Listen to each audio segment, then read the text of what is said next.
Hello, everyone. Hello again. Hello. Hello. And welcome to another episode of... This is the Circle Podcast. My name is James. It is your host, Philip. My name is Daniel. Like always, I'm here with my best friends. All right, so today will be a pretty fun episode.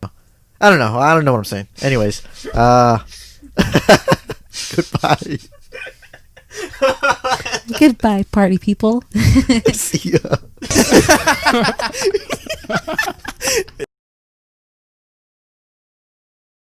Understand maybe why they split them up, because they probably would have fought each other. But it's just like at that point, like I don't think things are helping. Yeah. Because you do have people who are staying so strongly on both sides. You know, their minds aren't gonna change. And I feel like people who go there and really want to protest, and then they see that things are divided. if they feel more on one side, they're gonna go to that side. And I feel like the mentality cloud around wherever they are, it's just gonna like poison what they're there for. You know what I mean? They're just gonna see that they're divided. They're gonna see, okay, I'm on this side, and that's the bad side. Yeah. And they're just gonna think that. And I feel like it's gonna happen to everyone that goes to, like, if protests are like this. But yeah, it was just very weird. I was fascinated. I was just like standing there, like, we stood there for quite a while. Yeah. Because I've never experienced that. You know. But I was just like, whoa, this is crazy. This is nuts. You know, and you just have people walking in Main Street, you know, just trying to, like, maybe just have a good time and, you know, walk with their kids or go to the beach, and then there's just fucking Dude, in Huntington crazy Beach, uproar in the middle. social distancing does not matter. Not a thing. In Huntington Beach, no, man. There's plenty of people. I've been hearing about that. There's plenty of people walking around that don't care. They're not wearing a mask. I mean, we weren't either. But Yeah. But on both sides, you know, like the Black Lives Matter side, they would have masks, but a lot of them just weren't wearing them. You know, it was weird, man. Yeah. And then we're in Long Beach, and there was Andy didn't believe it, but there was literally military personnel on corners. Yeah. I told Andy, I'm like, dude, is that the military or the National Guard? I couldn't tell the difference. And Andy's like, the National Guard. He was like, I don't know if they are, you know. And I'm like, dude, what do you think they are? Airsofters? Well, one of the dudes looked like he just looked like, I don't know. Yeah. But they were Looked literally like an airsoft guy. Yeah. They were Except the walking fucking around with glasses. rifles, Yeah, you know, dude. wooden batons. I just thought they were like, they just dressed up and they went out there. You know, their No, guns are man. fake, and they just wanted to, No. like, people to take pictures. Andy didn't believe it until a military truck pulled up with more More troops. dudes. I Yeah. was Yeah. like, that's the National Guard. Yeah, And man. it's crazy that they had them there because nothing was going on in Long Beach. You know, Yeah, there like wasn't even that many people out. it was a great day in Long Beach. You know, Yeah. like you could walk down the street, it wasn't packed. We found a bar that was open. Yeah, the only bar. Yeah. Damn, Yeah, dude. yeah, Yeah, this has been the only week that I've actually been like watching the news. And that's because Alex kind of got me like hooked on it. Because I went over to my place last weekend, and he was watching like all the protests and all that stuff. So then I've been like watching, and yeah, dude, they've been dispersing the National Guard through all the like major cities. It's pretty crazy. Like Yeah. I was the time that we're experiencing right now. Like I was telling Andy, you know, the biggest reason why I'm against this COVID-19 and having like people not having the right to go out back to their jobs and live their normal life is because I have this growing fear of a authoritarian government taking over. Yeah. Like when a governor has a bunch of health bureaucrats and they say like, no, it's not safe to go outside, we're not going to let you. It bothers me, and I've never had this fear in my life before come up, right? And I think other people have seen it too. That's why you're seeing like gun sales go up higher and higher. Like I told Andy last month, gun sales in the United States hit a new record, you know, and that's scary. And now we have these riots and these looters coming in, which then props for the National Guard coming in, and now the military coming in. It's a step towards tyranny, you know. Yeah. Like that's a fucking scary thing. yeah. And I've had this fear growing on me for a long time. That's why I had to step away from social media. I can't keep looking at the anger and the violence and all this and that. There's nothing positive. There's been nothing truly positive I've found on the internet recently. And I can't stand watching the news because all they want to do is show you the anger and the violence. Like there's nothing good on anymore. Yeah. And I have to step away, and I have to remind myself, like, dude, that's not reality. Like when we went to Long Beach today, it felt so nice sitting down at the bar, having a drink, having some food, and seeing people walk by with their kids or with their dog, you know, like being civil, you know. Mm-hmm. But I'm surrounding myself every day in and out on the internet, on television, of them just saying how angry everyone is, this and that, and all it is to keep you watching. Yeah. You know, and I hate it so much. And it's I'm just trying to control the narrative, you know? Yeah. I think that's kind of the point, though, of all this, right? It's not supposed to be happy. Like, people are pissed, and they've been pissed, you know? And I think for a long time, a lot of the leadership in our country keeps saying, like, oh, there'll be change, or stay peaceful, there'll be change. And that hasn't happened, you know? So, like, I'm really not surprised that people are getting more aggressive about it. And I think, and that's the thing too, like it sucks how the media is controlling the narrative, because they're making it seem like it's the protesters who are being violent, but it's not. It's these rioters and looters who are just there seizing an advantage on the situation. Yeah. But this is the thing, though. They're painting it black and white. That's what they're doing. But the thing is, if these people aren't listened to and there isn't real change, like, it's gonna get worse. Yeah, it's gonna be violent. And I think that's the thing. We, as a country, we have a history of just kind of like sugarcoating things. There's a lot of parts of our country that are kind of ugly, and we don't really talk about them or face them or really try to do much about it. You know. Yeah, like, and I've said this not to you guys, but when I was talking to my mom, because she had went to a protest on Friday. I mean, not Friday, Wednesday or Thursday, one of those, and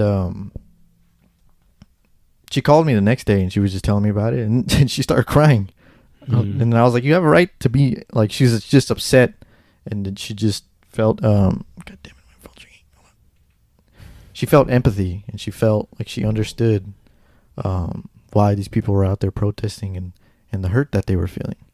And I was telling her, you have the right to feel that way. You know, these are social issues that need to be fixed, and they've been going on forever. And I was saying that, like, you know, I don't condone the rioting, and I don't condone the looting, you know, but at the end of the day, like, violence on the other side is first mental and physical, and then it gets to, mental and spiritual, and then it gets to physical. And what I mean by that is people are tired, you know? People are tired of getting told just things about their skin color, specifically black people. They're tired of dying. People are tired of seeing their people die. You know, and nothing has changed. Like, nothing has changed. We've done this before, right? Yeah. 4 years ago, 10 years ago, that's the thing. 30 years ago. And I don't think it helps that we're getting a bigger and bigger divide in social class. Yeah. Like, it really is, the middle class really is disappearing, and the rich are getting richer, and the poor are getting poorer. And I think that's another thing, is just classism. And that's, with classism comes racism. You know what I mean? And you can see that the minorities are on the lower spectrum, and white people are, you know, they're the ones. They're the 1%, and the majority. Yeah. And I really, you know, when this all boils calms down, you know, at the end of the day, what we really need to start fighting for is, like, you know, these major corporations and all this money that they receive to be bailed out, and like, at the end of the day, that's what the problem is, like, the economy. It's like, we need to spread the wealth, and we need minorities to be able to have the same opportunities, you know, that other people have. And I feel like, I don't know, I've heard a lot of not theories, but a lot of speculations about, you know, a lot of these corporations spewing out BLM just to be on the populist side, you know, so the people don't realize that, you know, what the actual problem is, you know, the economy at the end of the day. And, you know, the racial injustice in that, you know, and you hear I've heard a lot of arguments that, you know, when I've heard an argument where, like, oh, if a black person gets money and they get, and they start to live that lavish life, then nothing happens to them up there. I was like, yeah, that's not the point though. The point is that it's harder for them to do that, right?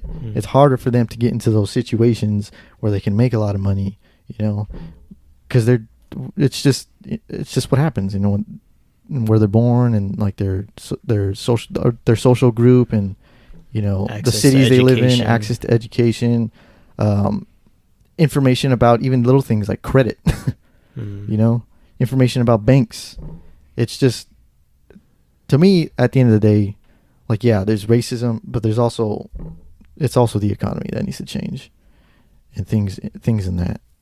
And I don't know how, I'm not the person to go to change the whole economy, but it's I think this is a step in the right direction. So Yeah, I think I want to take a step back real quick, and I like that lady we were talking to at HB. yeah, She said, "Well, what did she say?" She said, "Where do you guys think this is coming from?" Yeah. And I told her, it's a mixture of things. You can't just narrow it down to one thing. This is years of cases that have happened, and these people have protested and spoke up and not been heard. I think there's a system in place that not just brutality against one race happens; it's across the board. Like, do you guys remember that guy in Fullerton, that homeless white guy? Yeah. Like that video of him crying out for his mom. Yeah. They literally Beat to death. Yeah, they beat the shit out of that man.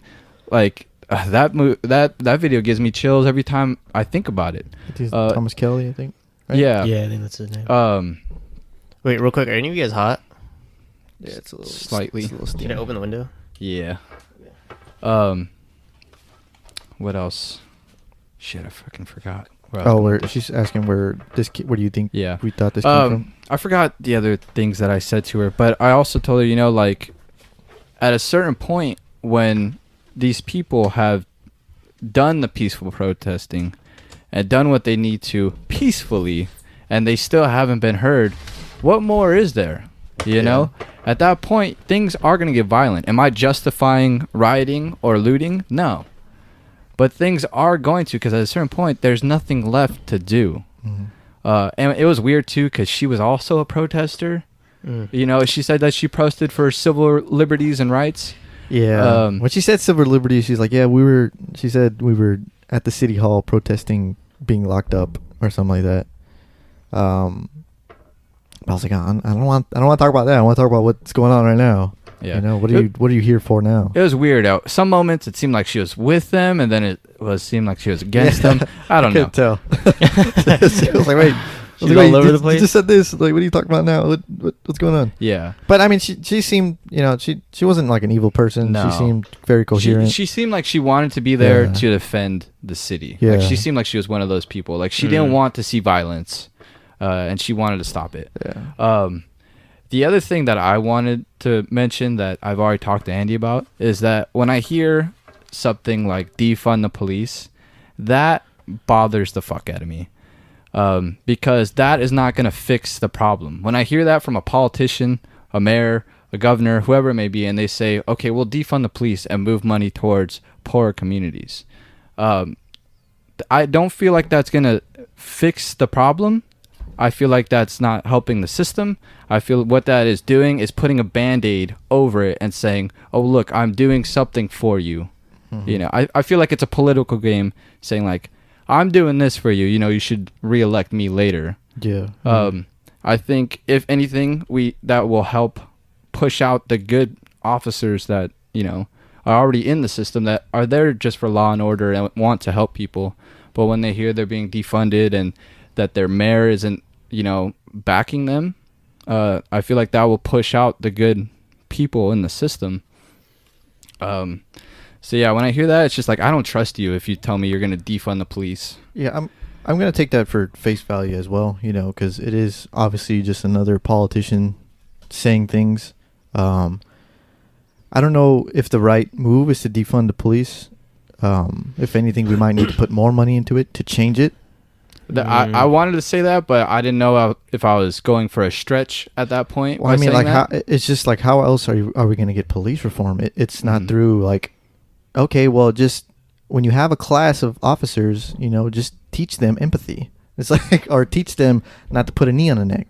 It's just like you can do that for so long. I think only for so long. I think it needs to be like more of legislative changes. Yeah. I don't know if putting more money. The only reason why I'm not sure of that is because there's been like statistics that show that the more police are like active in communities, it tends to not really help. Like they've thrown so much money at like Watts and putting more and more and more like police activity, and it doesn't really help things that much. And then on the contrary, it tends to make things more violent in neighborhoods. Yeah. What I mean by legislation though is that I think there needs to be like more severe punishment. No, definitely. And that's for police. Like they should be held to. They shouldn't have more freedoms as a police officer. I feel like if you have that power, you should be held to a higher standard, and there's going to be a more severe punishment. They shouldn't be for you. unchecked. Yeah, exactly. Yeah. And another thing too is I've been reading how some, I don't know if it's like some towns or states that are starting to implement laws where if other officers are watching another officer commit something illegal and they don't report it, they'll also be punished. And I think that's something that should be done too. That happens on the construction site. Like if it's we call some sites do it, not every site does it, but it's called like the buddy system. If your partner is not wearing glasses or gloves when they're supposed to be, you also will get a write-up and get kicked off the job. And it should 100% be like that for police officers. Like with everything going on, there's a lot of like obviously video surfacing now of police brutality, and I think it's frustrating like when you're seeing all these videos, how many times there's officers standing around that just let these things happen and don't do anything about it. And it's like, man, you have an oath to protect the people. Like that's the point of your job. But from my understanding of law enforcement, there's a lot of similarities to its culture with the military, and there's definitely a sense of it's like, a brotherhood kind of it's a brotherhood thing. And it's an us versus them mentality. You don't speak up against your brother. And you could see that clearly in all the complaints that Derek Chauvin had, which is the officer that had the knee on his neck. He had like 7 complaints. And he was still out there doing his job. Like, at least give him, some sort of disciplinary action or fire him. Yeah. But, when I say put more money into the police, I don't mean that as in put more police on the street. I mean that as maybe put more money into education. Yeah. Or Or educating like their training. them and their training, something. Yeah. I don't know if the correct answer is defunding them. Yeah. Because do I think we don't need police? No, I think we do. Yeah. I think the riots show that. I think we need to, have some sort of Law and order. I guess law and order Yeah. on the street, like James said, to protect the people. I think we need that. Are there I'm sure there are plenty of good cops, and they might be the majority, but are they part of a bad system? Probably. So it's just like, I don't know. Honestly, the video that made me the most upset was that old man in his 70s Yeah, who like, got pushed in New York. That shit pissed me off. I was telling That pissed me Andy, off. I'm like, dude, Buffalo doesn't get recognized at all, and now we're getting recognized For that. for this fucking. Yeah, I've heard the argument both sides. Like when police are telling you to back up and you don't back up. Yeah, they can push you, but it's I just think like, that's bullshit, oh man. What is this? Like, they're allowed to bully you? Like, you know what I mean? And it's an old man, dude. Like, what do you like? Yeah, I think he had a helmet in his hand. I think he was trying to give them the helmet, like their police helmet. I don't know. Yeah, he had like a riot helmet in his hand. I think I don't know, who knows, but yeah, like come on, like. I think that's what's frustrating is I don't know. I'm definitely for a lot of things. I'm more on the libertarian side. Like I feel like I don't want the government telling me what I can or can't do and stuff like that. And I think what's frustrating is that on the right, they always say that, like, oh, like, don't infringe on my rights and stuff like that. But when it comes to this, it seems hypocritical to me that they defend that. Like, why should the police be able to bully you? Like, why should they be able to come up to you and be like, leave right now or else I'm going to fucking tase you? Like, you know what I mean? If someone's being non-violent, how come, like, that just makes no sense to me. Like, they're allowed to have ownership over your life and in such a powerful way. Like, that makes no sense to me. Like, I don't know. I would think that the side that would be so against tyranny and government authority would sympathize with a that. limited government. Yeah. I don't know. I think there's a lot of hypocrisy going on right now. You Yeah. know, you look at the Yeah. right. Yeah. At one point, they're putting limits on the paycheck protection program. You know, for small businesses. Mm. You know, they're limiting how much small businesses can get by this program. Trump just and passed, Trump just signed that bill. Yeah, To limit it? well, When's no, he the signed first one. The first Mm. one. Yeah, the first. Oh, Yeah. okay. The second one he made. They put made a changes limit. to it. They put a limit on small businesses and how much they can get. And then we have these riots and looting, and then the right is complaining about these riots and looting to small businesses. Mm. It's like, And where's how your it's support destroying before that? it's destroying these small businesses. It's like, bitch, you didn't give them money in the first place. And then the other problem too, when it comes to tyranny and what Trump does, when it comes to left media, all you see is everything that Trump does is wrong. Like, whether you like him or not everything he does is wrong or bad. But when he implements an act that he can do where he brings in the military and you try to make that a big deal, people aren't going to believe you, because the narrative for your media has been for the last 3 years that everything he does is wrong and everything he does is bad. Him bringing the military in to, like, cities, that's a big fucking deal. Like I said, that's a step towards tyranny. The thing that you don't want to happen, that is a step towards it. And people don't realize how severe that is, that the military is here. Yeah, and I That think the National Guard is here. That's a big fucking deal. with that, I think he's Yeah. suppressing like your First Amendment right. You know what I mean?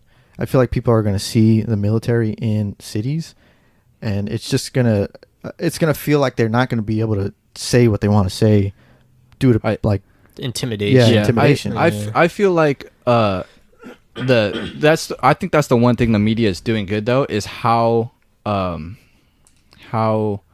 they're showing these peaceful protesting as much as possible.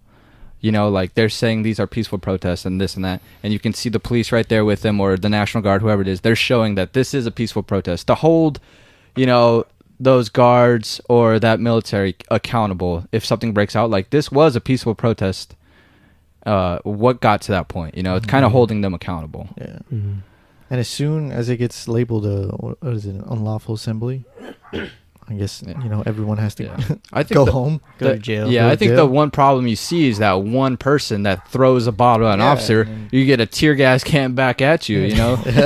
And it may have been a peaceful protest until that one fucking douchebag threw a bottle, Yeah. and then he ruined the whole thing. Yeah. Yeah. But that's the thing. That's the point, though. You know, like the few bad looters and rioters don't make up Yeah. the It's the the majority. It's the Mhm. same thing. Yeah. It's on both sides. On both few sides. bad cops Yeah. don't make up Yeah, for yeah. the majority. Yeah, yeah, right? yeah. Mm. So And that's what we're I'm all saying. preaching the same thing. Yeah. We just want them to be held accountable to a higher standard, because they are supposed to know the law, Yeah.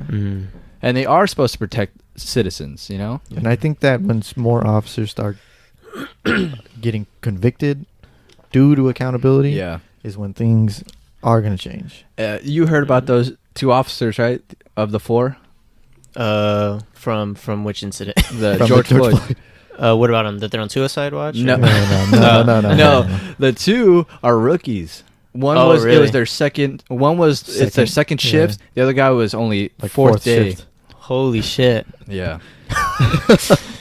Yeah, I should have picked a different career path. and now they're probably part of the incident, probably that will go down in the history books as one of the most memorable moments, you know, Yeah. or one of the most memorable No, that's moments. the I did straw not know broke the that. And it's camel's just back. like, oh man, Fuck, I dude, imagine your second day on the job. I know that incident sucks and it was terrible and it's bad, but I feel for them, because it's like, you know, you're a new Yeah, fucking guy it's on the not- force, Shit, dude. and this guy's probably been here for how many ever fucking years. Yeah, but the Derek Chauvin guy, he was Mhm. their leading officer, so he was the one teaching them, or he was the one like. I think that shows the toxicity in Yeah. the system, man. Yeah. Because they're, Yeah. I mean, fuck, man, that's rough. Because Yeah. I can only imagine how they feel. They're probably like, "Is this just how you do things?" like, you know what I mean? The shitty part too is that they're probably good people. Those two officers, they're probably good people. You know, they don't know shit. They're probably just like, I want to be a cop. I want to protect my city. You know, I want to do this. I want to abide the law. Yeah. And then they get fucking stuck with this guy that the perfect dude. storm of That something to sucks. happen. This literally was the perfect storm. Everyone's been sitting home for 3 fucking months, not doing anything. Then this Yeah. incident happens, and then so much anger comes from it. And now those two guys are part of that incident. Yeah. But like Andy said, There needs to be training You about hold them. that. You hold those guys accountable. It sets the fucking bar. It Yeah. doesn't matter if it was your fucking 4th day or Yeah. your 1st day. Yep. Uh, That's At the end of the when day, you need to take that oath seriously. Yeah. You know. if someone's if the guy you're arresting who is in handcuffs on the floor, stomach, he's on his stomach, laying on his stomach, and he has 3 officers on him, and he's saying he cannot breathe. First of all, you don't need a knee on his neck mhm. for what was it, close to 9 minutes? Yeah, dude. I think it was 8. The guy's already 8. fucking handcuffed, Yeah, man. dude, Like, I like, don't understand. What is he gonna do? Just squirm? Well, you can't control a guy that's squirming Seriously. with 3 yeah. officers. Second, if you're there and you see that and you're an officer, you better do something about it. You're going to jail, dude. Yeah. You know, it's very black and Yeah. white, but Yeah. like, I think we need to set up more systems to protect the people who do stand up to other officers Yeah. too. You know, Yeah. if you stand up and you know thoroughly believe that you are going against another officer to protect someone else's life, like there should not be any repercussions to that. it's Yeah, just, until you get fucking shot. Like that kid recording. Like fuck, dude. If I was him, what am I gonna do against a guy that's probably killing that did kill that guy? What's to stop him from fucking doing anything to me?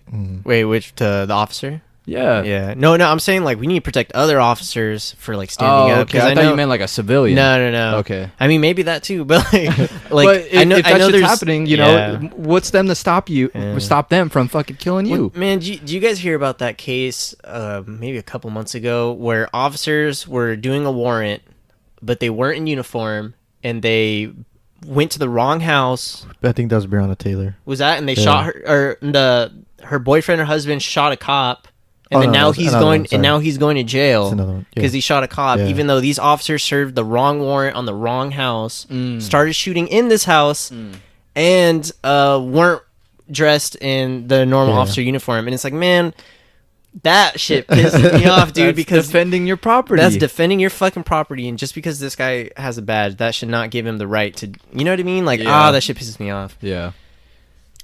Yeah, Fuck dude. is that? Can you imagine that, dude? Someone Yeah. break. I That know- makes my blood boil. yeah. No, but yeah, it just at the end of the day, it needs to be accountability. Yeah, You know what I mean? Because you look at the acquittal rating. I said waiting. You acquittal rating. Start talking in baby language. You know, it's not that high. I mean, it is that high. It's pretty You know, high, yeah. And that's officers see that and they're like, all right, well, you know, Yeah. I can get away with this. Mm-hmm. Tase, motherfucker. You know, it's like no. Now you can't, Yeah. bitch. Yeah. Now you're gonna be held to the same standard as us, or even higher, right? You're gonna be held accountable now. Yeah. So you better watch what you're doing, and you better watch what your other fellow officers are doing. Mm-hmm. And if they're doing something evil, you better stop it. Or Yeah. I'm sure all of us here are not against police. We just want to stop seeing not. the unjustified killing of I'm people. not. Yeah. Yeah. And the one sign that really stuck out to me that I saw on the internet, it said, black people aren't all criminals, white people aren't all races, and all cops aren't bad. Yeah. Ignorance comes in all forms and colors. Yeah. Mhm. And that's the truth right there. Racism is ignorance. Yeah. Yeah. Yeah. It's the most extreme form of ignorance. yeah. Yeah. This isn't blacks versus whites. This isn't Mexicans versus whites, Mexicans versus black. This is everyone against racists Mhm. and the racial oppression that certain people feel, right? Yeah. So race war. One thing, one thing I'll say that kind of fires me up though. Same thing with the Hong Kong protesters, man. When you see these people who are smart about it, just throwing tear gas back or putting Yeah. the cone and what, Yeah. I'm like, dude, that shit fires me up. I said to Andy today, dude, no one fucking has riots like the French. Them motherfuckers will burn everything down. They don't Yeah. care, yeah. You look at the French Revolution, man, come on. Dude, it was literal peasants, dude. Peasants guillotining the fucking royalty, man. Like, that's some hardcore shit. Yeah. That's like imagining, like, the fucking homeless people off Compton decapitating Donald Trump. Like that's how crazy the fucking French Revolution Yeah. was. Like, we might need that. No one riots like the French. And you Yeah. know what? I haven't talked about but in a long time, but I'm glad you brought up Hong Kong because They're needs still going. to fucking defend Hong Kong. They're still And going, bro. I think Great Britain finally said they're not gonna fucking let Hong Kong go because, dude, those people, man, you gotta respect that they're going for like what, a year now, Dude, They're protesting out on the streets, fighting the government. that is like like I don't know the right word to even describe it, man. It's just it shows the power of human will, and it shows the power of people who care about their community. Yeah. You know? But not even their community for the present. It could just be their community for the future, for their kids. Yeah. You know, They're- people that will live here. The fight later. for freedom, Yeah. man. It's Yeah. I don't know. There's some beauty to it.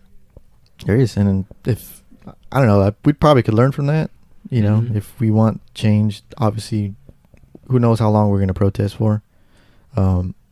It may need to be 4 years. Who knows? Yeah. But at the end of the day, yeah, we need to vote. We need to realize. We Yes, need to do our thank you. research on. That's the That's You the know, big thing. Uh, You I, have to on- vote. I said this to the lady. You know, anger is good to an extent. You know, your anger should bring you out here to protest if that's what you do. Because I'm not a protester. I'm not an activist. I've never been about it, and I will never pretend to be. You know, I believe in what these people are chanting and doing. That's good, and I know a lot of people are like me too. I know I'm kind of a hypocrite when I say this, but protesting will only get you so far. The way you make long change is by voting and getting the right people in office, and not someone that's trying to sell you a narrative and let you hear what you think you want to hear. Like, it has to be someone that you take the time to really find out what they're about, and you know, if they are willing to be a good person and put the politics aside, even though that's probably unlikely, but you need to vote. And I'm a hypocrite because I have never voted. But I knew I was going to change this about myself a couple months ago before all this, that I want to be more active, not just on the highest level of voting for a president. It starts here in the local, like your city mayor. I don't even know my fucking city mayor. Yeah. I didn't know the mayor of LA until COVID-19 happened. I don't even know who my governor is until all this shit happens. That's a fucking problem. And that's on me. And I told Andy this too. At a certain point, we can blame the president, you can blame your governors, you can blame your mayor for the system that's around us. But at the end of the day, it is also our fault as civilians too. Because we allowed it to get like this when we voted these fucking people in there that have allowed it to get into a game of just trying to buy your fucking vote and let you hear what you want to hear. Yeah. At a certain point, we got to hold politicians accountable extremely. We got to hold the media responsible extremely because they're just as biased and playing the game like they do, you know? And that's our fault because we allow it and we buy into it. Yeah. Yeah. Yeah. There's you see certain civilians and you realize that there is no reason that you can't do research on the local level and the bigger level, like presidents and whatever, Congress and all that, but there's certain people that, and this is where I think classism falls in. You have these poor and impoverished communities who don't get an education, and if you look at education levels and voting, you realize that people who have higher levels of education are the people that vote. And if you can't get education to these impoverished countries, communities, it's gonna stay like that. You know what I mean? You're not gonna have, because I'm sure we can all agree that these impoverished communities are the minority. Black, Mexican, these people have voices too, right? But if they can't voice them because of education, then the people who do are those people are only going to vote for what they want, right? We're never going to get what we want because we're not even not allowed, but we're not even able to get the education that we need, right? Yeah. So that's why I think it's the economy at the end of the day. Like, the economy needs a major reform too in some way or another.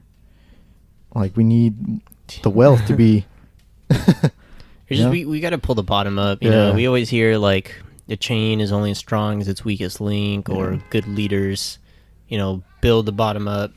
I think we need to do that with our country too. Like, I don't know. I just feel it doesn't feel like top down works. We need to go where the problems are, and that's where we need to focus. Yeah. When you hear that, like Amazon or like all these companies or all these people too, all the 1% profited from the pandemic, that has to say something, right? Yeah, you 'Cause if can't. you look at you can't everyone get else. mad. You can't get mad at Amazon Yeah. though, because damn well you were No, buying shit yeah. off Amazon. No, you're, obviously. you're the one But that built that. That's the thing though. Like that's how things are built though. You know what Yeah. I mean, you look at everyone from on the bottom, from at the bottom of the 1%. Like they're all affected, and we're the ones struggling at the end of the day. You know what I mean? Mm. Like, But we need to get part rid of of- those part- tax loopholes, man. yeah, that and all the that for bailouts. sure. But part of that too, I hear that thing about Amazon. It's like Amazon was probably solely responsible for keeping a majority of the economy going. However much money they made, they had a lot of responsibility to keep the economy going. So, when I hear that about Amazon, it's like, okay, but you probably still ordered shit off Amazon. Yeah. I know I did. I did, but And still, you know there's what? a problem with it. God bless Jeff Bezos. He's gonna be the first trillionaire. Good for him. He had this idea of selling books on the internet, and now he might be a fucking trillionaire. Yeah. He's probably on his fucking private island somewhere, not giving a fuck about what's going He on. just stole a library's idea and put it on the internet, dude. What a piece of shit. Yeah. No, but yeah, it's I don't want to go back to normal because normal wasn't working. Dude, I don't even know what normal is Yeah, anymore. like it's we're all uncomfortable for a reason. Like it's because there's something's gonna change. Yeah. I think I don't know who I heard this from. Oh, I think it was Joe Rogan. He said this on that episode with Sager and what's Oh, crystal ball. Yeah. He said this. He said, I think we deserve Donald Trump. Like, how bad we have allowed it to get, we kind of deserve He said it. he's the perfect president for the time, and I was like, that is like the greatest Yeah. like description of him I ever heard. Yeah. I was like, yes, he is the greatest president of the time for our time. Yeah. And we He's kind just a of fucking meme, dude. we kind of deserve him because we've allowed it to get He's like a this. reflection of our society. Yeah. He's He's a mirror. That's what he is. Yeah. yeah, dude. It's hilarious. But it's gonna take a lot at the end of the day. Yeah. It's gonna take all of us. And I've said this before, the people don't realize how much power they have. Yeah. And Yeah, I that's true. think people with this, if this continues, I think people are going to start to see, what we all can do together. If we do it right, Yeah. obviously. I hope people don't just stop at protesting. Like, you need to vote. Yeah. Yeah. That's where you see everlasting change is voting. Because these people, they only get there by allowing them through voting. Yeah, and that's Yeah. that's a The- direct form of change. You know Yeah, what I mean? If you want to change things, you vote. The large majority of voters, it's not left or right. It's non-voters. Yeah. That's the large majority of America, and that's a problem. Yeah. Mhm. I can't blame them because I used to feel like that. I was like, what's the point of voting? Like, whoever the government already knows who's going to get into office and all that. But I shouldn't feel like that. Because if I don't think shit matters, shit's not going to get done. Mm-hmm. Yeah. Right. It's like the least you could do type of thing. Exactly. And it takes like what 5 minutes out of my day. I can fucking vote online now. Can you? I think you can vote online. I don't know. Oh, maybe not. Maybe you could mail in vote. Because that's something only. I was Yeah, thinking. yeah. We need to make it so you can vote online. Maybe I might think be wrong. One of the simplest hurdles is that people don't know that they need to register to vote or how to register to vote, which just blows my mind. You know what I mean? Dude, I'm still not registered. That's the thing, and I think and it's enough of a hurdle though to stop people. Yeah. And it blows my mind that we haven't come up with a solution to that. And I think the reason is most politicians, they don't want most people to vote. No, they don't. Dude, the real thing is they want to keep you stupid. Yep. And 100%. even if you are educated, they still think you're stupid, right? Yeah. They try. All it is a fake game to them, and they're gonna try selling you on some shit. And it's like, dude, I can see through what you're trying to tell me right now. Like, Yeah. no, that's bullshit. Yeah. I wonder if a lot of people have felt like, because when I was going to a college close to here, there would always be people like with their tables, like, "Oh, are you registered to vote? Are you registered to vote?" And you always see people like, "Don't bother me, don't bother me." Yeah. I was one of those guys, like, "Oh, get away from me," you know. Yeah. I don't know. I don't believe in that. I don't think it could change anything, you know. But you know, it's time to start signing up. Yeah, no, I'm time right to there not. with you, dude. It's time to start being uncomfortable and educating yourself with registering and realizing what you can do and what you can't do, obviously. But you know, Yeah. Yeah. I would fairly say that us three in here are more educated than the average bear about politics. yeah. I would Yeah. argue that. You know, I feel like we pay attention enough. I don't know if you voted, James, but I know I haven't, and then obviously you I have- voted I've for voted. props. Okay. Yeah. Well- propositions here or in California. You know, we can't make the excuse anymore that we No. haven't been educated on it when we educated ourselves on Yeah. it. No, Yeah. You know, we have our opinions Yeah. and how we look at things, and we need to start voting. You know, and I see it this way. If I see, you know, because I see a lot of good guy reporters on politics, and who don't have an agenda to, or who don't get an agenda from the company that they have, and they have to say this, and they have to, you know, if they go stray away from the agenda, then they get fired. You know, I see them voting. And I'm like, okay, these people know the ins and outs of politics, right? More than I do. If I'm not even close to their education on politics, and I think that my vote doesn't mean anything, wouldn't they think that too? You know what I mean? Wouldn't they think that Yeah. voting doesn't really matter? So but they're voting. Yeah, is my thing. and that they're more informed. And they're more informed than they I see am. the power of it. Right? So like I'm just like, okay, like that thinking needs to, you know, leave Yeah. my brain, Mhm. because it, you know, if these people aren't thinking that, then there's change that can happen on a certain level. Mm-hmm. So, you know, yeah, I don't have an excuse anymore. No. So, you know, I will hold myself accountable, and I Yeah. hope, you know, my friends will hold me accountable. So, We'll have voting parties. Fill out our ballots together. I'll register after this. I'm like, who are you voting? Who are you voting for? Blah blah blah. You fucked up. All right. I'm not saying I'm gonna judge you, but Dude, we should do a episode next time. We should fill out our ballots together on an episode and discuss why we're voting for who we're voting. Oh, dude, that's a great idea. Yeah. I would like that. that'd be cool. Dude, we're Yeah. definitely doing an episode for election night. Yeah. We got to get drunk for that episode. I want to be drunk for that episode. I'm down. Do you think Trump will win? we got to drink before. Oh man. I don't know. I don't know now. Okay, I don't know now. I told Mm. Andy my conspiracy on the whole Uh-huh. COVID-19 thing. I think my conspiracy was that, or still is kind of, that a lot of the states are staying closed to destroy the economy so that it looks worse on Trump when it comes election time. Mm. You know, because like I've said before, any president during the time of war or time of a great economy has always been reelected. And it comes election year, Yeah. and this shit happens. And like Hillary Clinton said just a couple weeks ago, you never let a good pandemic go to waste. She literally said Fucking that said on that? tape. You can find that shit I on the didn't know she internet. said Fucking that. evil bitch, dude. Dude, But that's my conspiracy theory. either way, this election's gonna suck balls. Okay, I'm gonna vote.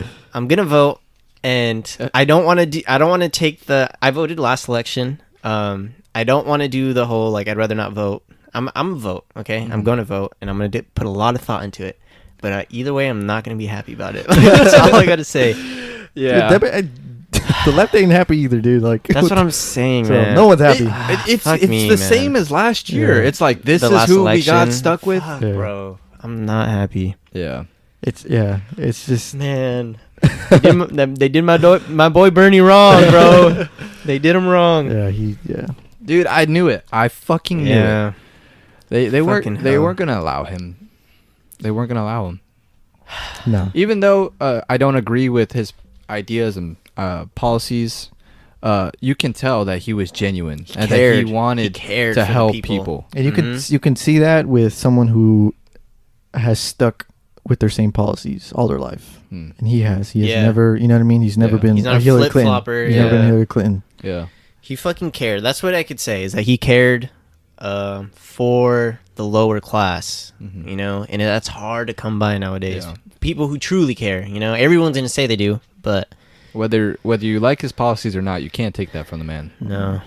Yeah. No, Yeah, fuck, dude. He walked alongside Martin Luther King Jr. Okay, Dude. Yeah. This He man- got arrested for protesting. Yeah. This man has been in the fight for a long time. He's been the shits, dude. Meanwhile, we've What- had what- presidents who dodged the draft. You know, I'm just saying.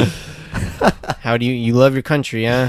Okay. I don't know. The trend trend doesn't seem so. Wow. I'd probably dodge the draft too, though. I mean, I would too, but you could be patriotic about it, you know? Yeah, you yeah, can be yeah. patriotic about it. Oh, man. I bet Like all those college students in the Vietnam War. Yeah. They're like, fuck that. See, I ain't this is going. the thing. If I'm dodging the draft, the reason is because I do not believe in what we're fighting for. Yeah, yeah. Right? Mm. I don't know if the person we're talking about who dodged the draft can say that. You know, It seems a lot more for personal reasons. Yeah, definitely. To be honest, I didn't even know that. You know, he dodged the draft No. multiple times. Yeah, Yeah, I didn't. dodged the draft. Well, I learned something new today. But Fucking Donald Trump, dude. I don't know. But how crazy is it? Can you imagine though, like being drafted? That would be fucking. That's hardcore. Yeah, listen, no, can I just you're cook? in there. Can I just cook or something? That's hardcore. I make a mean, fucking sunny side up egg.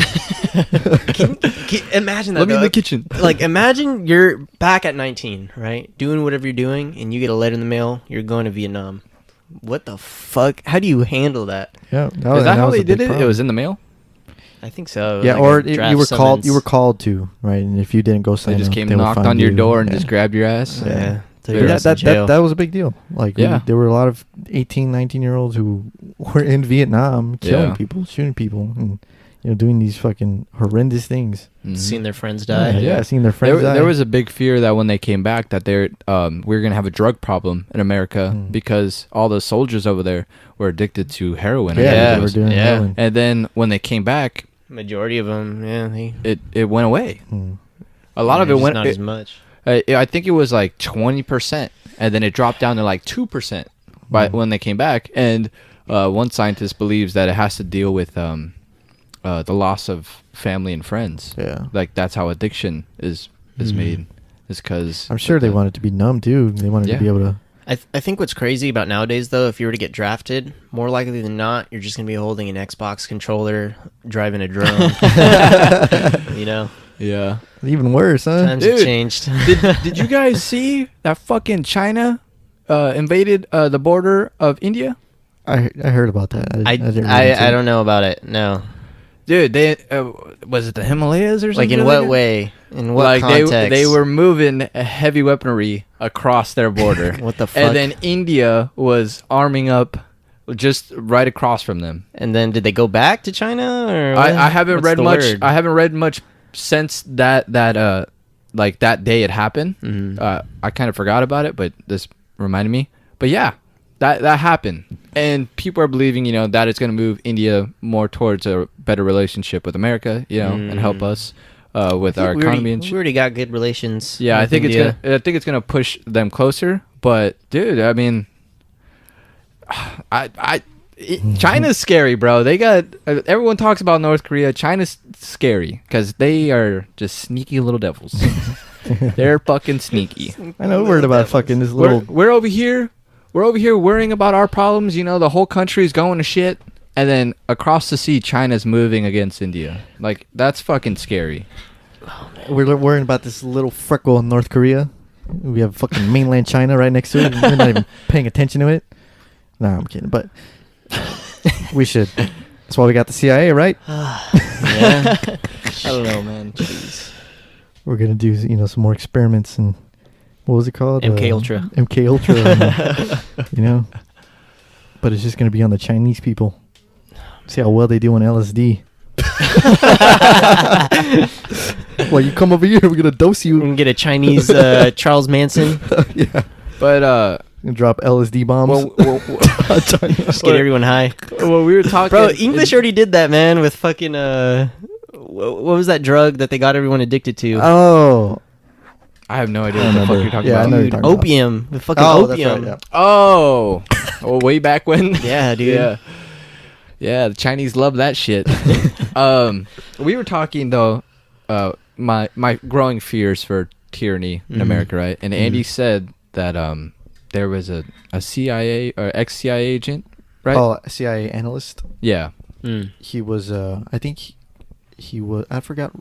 It was in like third world countries where he would study what's going on with the government and like just all the steps that like people were taking in order to like for reform. And he was saying that what's happening in America right now are the steps he sees in other third world countries where governments are like abolished. Abolished? Yeah. Governments are Yeah. like or like it's like not. I wouldn't say abolished. like a maybe. revolution. Yeah, like revolutions where Like a people coup? yeah, well, maybe. Almost. Yeah. That'd be pretty cool to live through a revolution. So Fuck I that, don't dude. know. I'm not down for that. You're not down? I No, don't know. not at all. I would say give me like maybe 20 years from now, let me save up some money and then fuck it. listen, we're see good it. already because we're not French. Let's so see it. We're not gonna lose in the wars. So I don't know, man. It'd Yeah, be so crazy. It'd be really I crazy. wouldn't mind living through a revolution. Like once I'm older, towards the end of my life. I wanna Let my fight. grandkids worry about it. You want to fight? I want to fight. No, I'm not down. No, dude. I'm not down to fight. Yeah, I'm not down. That's the thing. I'd be down to fight when I'm older. I've lived a long life. Well, it depends who I'm fighting. Okay, if it's a parent that they're the enemy and they're trying to their ideologies are just completely Like wacko. wrong. Yeah, give me a fucking give me a bazooka, dude. Blow you to smithereens. Nah, I don't want to do that. Nah, I'm just kidding. Yeah, I was trying to hype myself up and see if I there would be any fire in me with saying that, but no, I don't believe that. I feel like fighting would be very different in this country. I don't think we would see how we see it in other countries. We're just gonna hack. Yeah, it'll just be like, Lame. I don't know. I don't think it'd be violent like that. Like third world countries, or just because the issues that we have, like they're pretty polarizing, right? But I feel like they're not crazy enough to kill yet. Yeah. It's not, what? Yeah. Is it though? Like, what if you look at the the American Revolution, the Civil War? I'm sorry, not The American Civil Revolution. War, like, is that a reason? Was that to kill? was slavery or owning slaves a reason to secede from? I mean, that's a different time though, where it was But normal. What, yeah, but what? Yeah. Yeah, but is Back that then normal we were though? killers, But is that normal? Yeah. I think that's you- the thing, is we're not used to killing. Yeah, if you think of like was America too back long then, ago. a lot of those, I'm sure a lot of those people that were in the Civil War Yeah. also fought, in a previous war or something. They had There were hunters. yeah, it was a different time. They're used to killing. Hmm. I don't know though. I don't know. It is kind of yeah. Like, I don't know, man. I feel like it's hard to think of killing someone. It's hard to justify, for myself at least, killing someone, unless like for me it would have to be something very extreme for me to not hesitate, right? And what I mean by extreme is, okay, this person is killing other people, or this person is a child molester or a rapist. You know what I mean? But what's the likelihood that I'm gonna fight against an army of child molesters? you get what I mean? Like, like- or like an army of murderers. But I guess any army is an army of murderers, right? Yeah. I don't know. Yeah, I mean, who knows? Who? It's hard for me to justify killing someone I don't know. I guess that's what I'm trying to say. Oh shit! It'd probably be easy. I don't for know me. how good that sounds. Like if I know you're a bad person, like an evil person, it justifies it a little more, versus like, I don't know who this guy is, but he's on the other side. Like, Do you think presidents are evil? presidents? Some, yeah. Would you kill one of them? Yeah, maybe. Oh, you know what? No. I'm gonna plead the fifth. I would not kill anyone. Okay, for the record, I would not kill anyone. I don't have a killer instinct in my body. You heard it here. Yeah. He might. That's what, The fifth. that's what a sociopath is. No, I wouldn't kill anyone. Okay. I have empathy. I probably would. You would kill a president? Yeah. Which one? Name one. George Bush. You'd kill senior or junior? I'd kill Senior. Isn't Senior on his last leg? Nah, I'd kill Junior. Why would you kill him? You know, I don't know. You just kind of got that face. Oh, damn. All right. Well, honestly, man, like, wow. Dude, I'm going to be fucking hunted right now. I'm about to say I'm pretty You're the sure you're only- gonna be you're- on the list now. You're the only This- one laughing, Andy. The CIA is like... Your FBI guy is filling out a report right now. Yeah. He's probably like, man, I'd kill him too, probably. No. Oh, fuck. Let me say this. Let me do something worse, all right? Something Okay. worse. Yeah. Let's bury. Let's What? dig this hole a little more. Instead of kill, right? I don't believe in killing. I wouldn't kill anyone. Who would I put in prison for the rest of their life? Oh, that's a lot easier. All There's right. a lot easier. A lot of presidents. There's a lot of presidents I would put in prison. Maybe even our current one. Who knows? But Bro, did you guys see the supposed documents leaked about a case that was settled having to do with a 13-year-old and Donald Trump and Jeffrey Epstein? oh, that anonymous leaked, right? That anonymous Yeah. leaked? No. That there was this case against them. It was a 13-year-old girl. Charges being brought to them, and it ended up getting settled out of court for I don't know how many millions of dollars being paid to the Jeffrey family. Epstein style. Yeah. I watched the documentary On Netflix? Yeah. Bro, Yeah. all of it? Yeah. Dude. Yeah, I finished it. I'm telling you now, I think I want my next episode to be revisiting Jeffrey Epstein. Epstein. Yeah. They killed that man, huh? Oh, dude, without a doubt. Yeah, They killed that Without a dude. doubt. So there's that documentary, and then there's a channel called ID. It stands for Investigative Discovery, and it's like a true crime channel, right? Oh, I've heard of that actually. Yeah. And they also did a mini series on Jeffrey Epstein. So the Netflix one, that's more about just how his ring was set up, right? Yeah. Well, let me say. Sorry, I don't mean to interrupt Yeah, you, but And it's very narrow. yeah, And I the wish. victims. Yeah, Very narrow I the wish they victims. would have gone more into depth because I feel like they just gave a general idea. review on it. You know, Mhm. I wish they would have really gotten into depth into a lot more things. But go ahead. Sorry. But this one by that channel ID, it's purely focused on like, okay, who killed Jeffrey Epstein? That's what it's focused on. So I'm like, I finished the first episode of that, and I think that one's like 3 episodes too. But I could see if I could try to send it to you guys somehow. But man, crazy, bro, crazy, and dude. It's just crazy. I'll Yeah. wait until we discuss Yeah. it or Yeah, you watch yeah, it, man. yeah. Like, dude. Yeah, man, talks about him just fucking left. Man, and they exposed the fuck out of Prince Andrew. Dude, They exposed they the did. fuck Did out you of see that the guy. interview that he did? I don't know if it was recent. Oh, with the BBC? Yeah, Yeah. It's like really. It was. I think it was his recent one, but I don't know how recent it I was. think so. In the documentary, when they were like, when they were talking about the girl, he had his waist over his, or he had his hand over the waist, and she Yeah. was one of the victims of, you know what I mean, of Jeffrey Epstein. Yeah. And she's like, "Can you explain this photo?" And he's just like, "I can't." Yeah. They're like, he's like, I don't remember her. Yeah, I don't remember. I was like, "Oh, you're just making yourself look so shitty right now." Yeah, man. He doesn't really deny it. Yeah. All he says is, I don't remember ever meeting her. Yeah, he's It's he's like, I can't explain this. It's like, you're not going to say, no, I'm not a rapist? Yeah. Or like, I'm not, like, Yeah, I don't know. because that girl that he had his hand over, she was Yeah, I think One of I know. one of the victims of Yeah. Trafficking. trafficking that Jeffrey Epstein was doing. And she on the documentary, she was talking about it. Her experience. Yeah. Dude, it just blows my mind what you can get away with if you have enough money. Mhm. That dude, Dude, had ties. there's it's amazing how much shit gets away that revolves around money. Like that sign we read about sex trafficking. Mm. There's a guy holding up a sign at the protest today about sex trafficking. Like how many fucking kids get abducted and put into sex trafficking in America, and we don't talk about this. Dude, it's And you- weird. and It's so weird. I might be going for a stretch here, but I think it might be because it's fucking done with elite people. 100%. Like that whole 100%. Pizzagate thing, where fucking what's his name? The crazy guy that Joe Rogan had.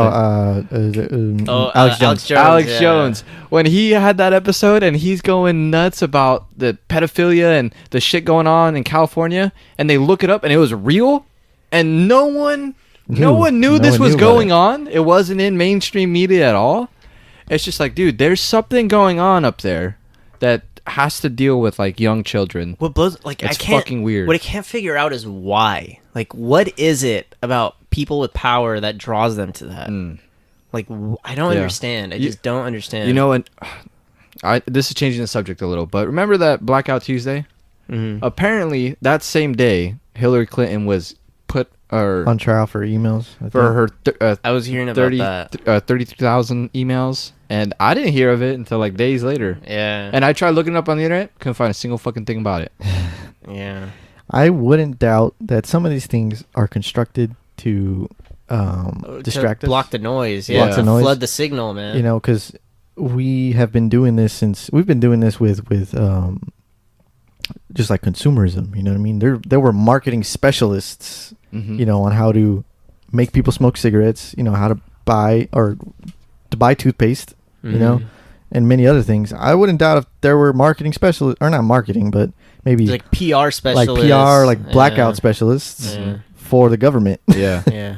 100%. And they construct things that, you know, that could go viral, you know, because we're in the Yeah. age of obviously social media. Dude, there's something going on up there, and everyone's just like buys into it. Mhm.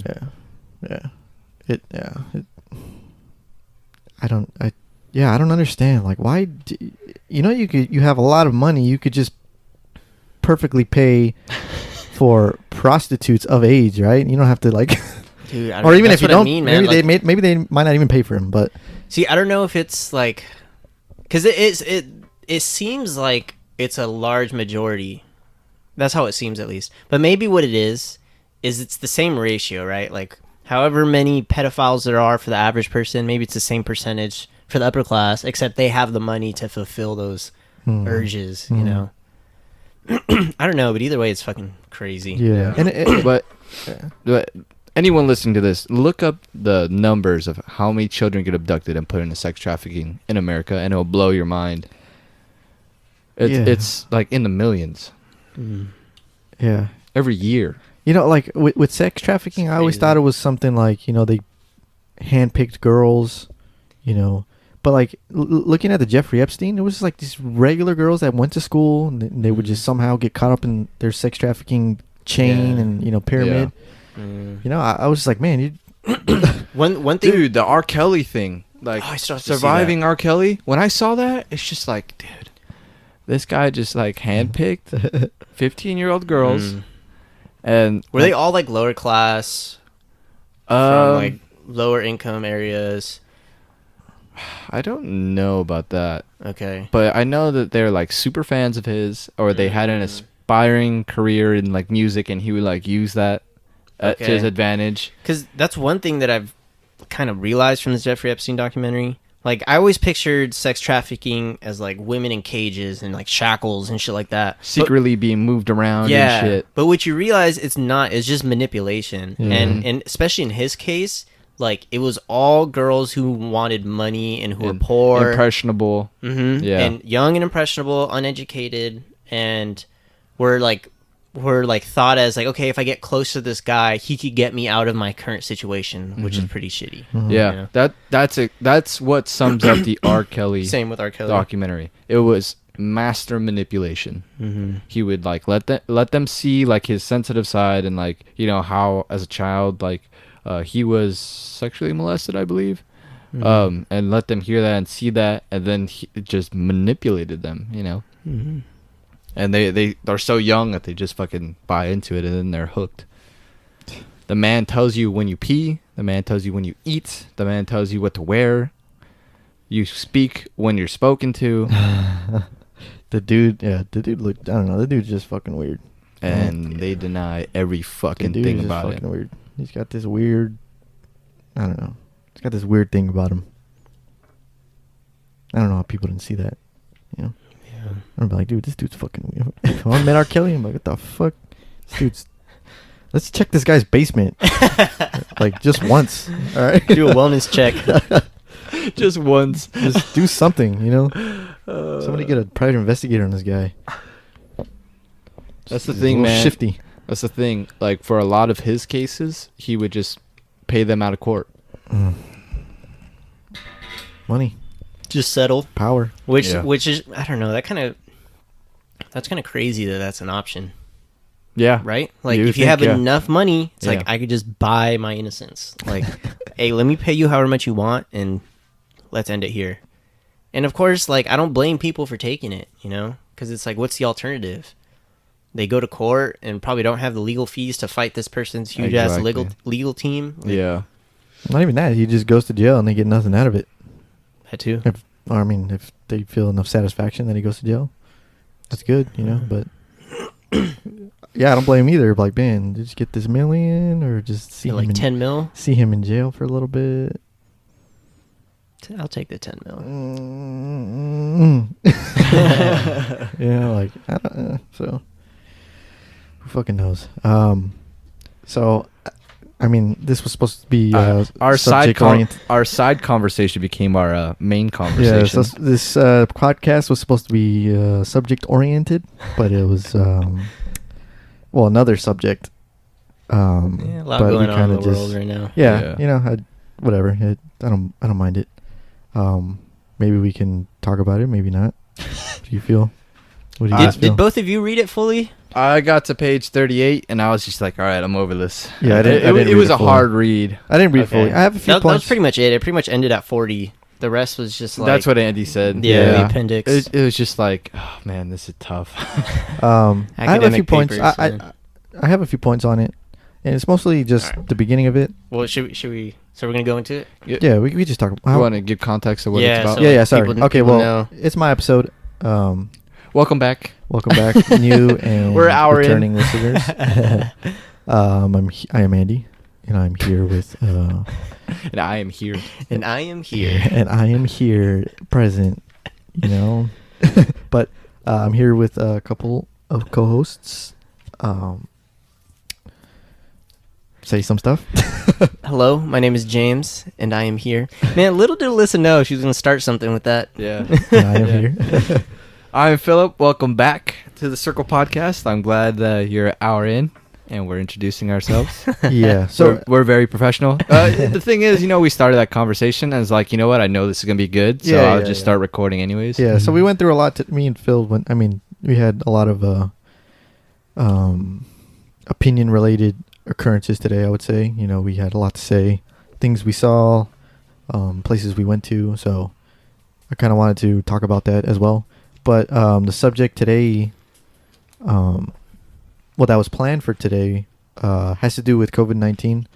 But more importantly, how to, I guess, Well, I just said- reopening yeah, the, reopening the economy, right? right? I wanted to maybe have a broader definition of it, but just the steps on to take, to be able to open the economy, because quarantining and having non-essential businesses closed down and all that really affected our economy, and we're in the biggest what was it? Like economic disaster since the Great Depression. Yeah. So there's a lot on the table besides, the whole George Floyd thing and, just actually worrying about COVID-19 itself. But anyways, I stumbled upon this published journal called The Roadmap to Pandemic Resilience that comes from the University of Harvard, specifically the Center for Ethics. And so there's a lot of accredited writers too. I won't go through them. We'll leave a link. We'll leave a link in the description, and maybe you guys can check it out for yourself. Because I doubt there are a lot of points, and there are a lot of very, very descriptive paragraphs. So we're just gonna, we're not gonna do it all justice. We'll talk about certain, main points that we all, whatever we came up with. But I think it was important to bring this up, in like I forgot what episode it was, but maybe like 4 or 5 episodes, we did clash heads about this, but I think there is a point that we can come together and agree on things, if things are put into perspective well, and if there are right and appropriate steps to make a certain change that we need. So let me pull it up actually, because I might want to read from it and stuff. One thing, yeah, like after reading through this, I feel like it's honestly a solid middle ground for like both positions that we had that for that episode. Yeah. The one thing that bothered me while I was reading it is that it was released in April, and we were already in steps of other states opening, and it like if you look at those states, they didn't really go by it. So in my head, I was just like, I'm kind of reading this, but it's kind of outdated, and states are already moving towards like doing their own thing. So the thing with this, I didn't like. We were already in June. We're already in June. Sorry, and a point that they make is to start ramping up COVID-19 tests, to a certain amount every day. And they said by early June. So I'm like, okay, we're already in early June. This obviously isn't happening. So, but I see this could be, very much a journal that we could look back on, right, for future pandemics. Yes. We could switch things around. Obviously, it doesn't, just take COVID-19 out, and it's like the perfect, journal to look back on to, how to keep the economy open and the right steps to take. Because we definitely did a lot of things right, and we definitely did a lot of things wrong, during these last 3 to 2 months. So, I don't know if this, journal will make it to, higher levels of government or, but it's good to read, and it's good to notice that people are thinking about this, it just, they're not just, taking what the government has to say and thinking that they're the right things, or those are the right steps to take, because obviously not, because our economy's shit, and, a lot of people are hurting. A lot of people can't pay their bills. So it's called the Roadmap to Pandemic Resilience. But, and I think we could agree that the number one thing that they want, that should be put into place is ramping up testing for everyone, right? So they actually have this acronym. It's called TTSI. So it's massive scale testing, tracing, which is contact tracing. Whoever you come into contact with, you're able to, you're able to tell people that if you've had it, tell them, that they might want to get tested and whatever. Kind of like STDs, but massive scale testing, tracing, supported isolation as the path to pandemic resilience for a free society. And by free society, they mean, open economy, and you're able to go back to work, and you're able to, every business essentially can be open through this. So what they say is, what they estimate tests to be done per day are about 5 million, right? What we'll need. We'll need 5 million, sorry. And they say by early June, but like I said, we're just going off this for, say we might need this for the future, okay? That needs to be delivered to have a safe social reopening. And then my first question right off the bat, so I was reading this and I was like, it seemed almost like impossible in a sense. I was like, can this really be done? Can these 5 million tests per day be done? And then I wrote down some numbers of what is in California. So I put total tests in California as of June 3rd. There was 2,131,294 tests done. The amount of people that were tested positive for COVID-19 were 117,687, and the amount of deaths were 4,361. Right. And then I looked up the total tests done throughout the U.S. because this 5 million tests per day, they're saying we need 5 million tests per day in the U.S. So there were 19,382,280 tests. There might be more. I did this on June 3rd, mind you. Done No. throughout the U.S. Now, was this test up to that date, or was that up to June 3rd. Okay. Yeah. So From the that's beginning. why. Yeah. Yeah, we're From the at beginning. we're at 20.3 million now. See, is it like, yeah, so there's already a 1 million increase. So in the U.S., and I put 127,515 tests a day from first reported case in the U.S. So obviously that's far, right? Far below. Far Mhm. below 5 Yeah. million tests a day. So that's the reason why I was like, is this really actually possible to do? I put can I find data of day of first reported tests in U.S. when they were made readily available nonetheless. Anyways, so one thing that stood out to me too, so they pretty much answered, is this possible? And it could be. And one quote that I read in the journal was, in any situation, achieving these numbers depends on testing innovation. Mm-hmm. So obviously with anything, if we need to find new and improved ways to do anything in the world, obviously we need great innovation and innovators. So I'd like to read the key points of the roadmap. Yeah, that's one thing about America, right? If you let the private sector step in and because well, we could say that America is one of the most innovative countries in the world, right? Yeah. And if you just let the private sector in and let them do their job, like they did when this came out, because wasn't it the private sector that essentially came up with the idea, or the tests that are in place now was from the private sector, I believe. Yeah, I think, so I think there's actually a key point in here about the private sector. Okay. So, Yeah, there is. They I think talk about the private I think they talk about incentives. sector, which they need to Yeah. do. So let me read, their, I guess like their motto for the whole journal.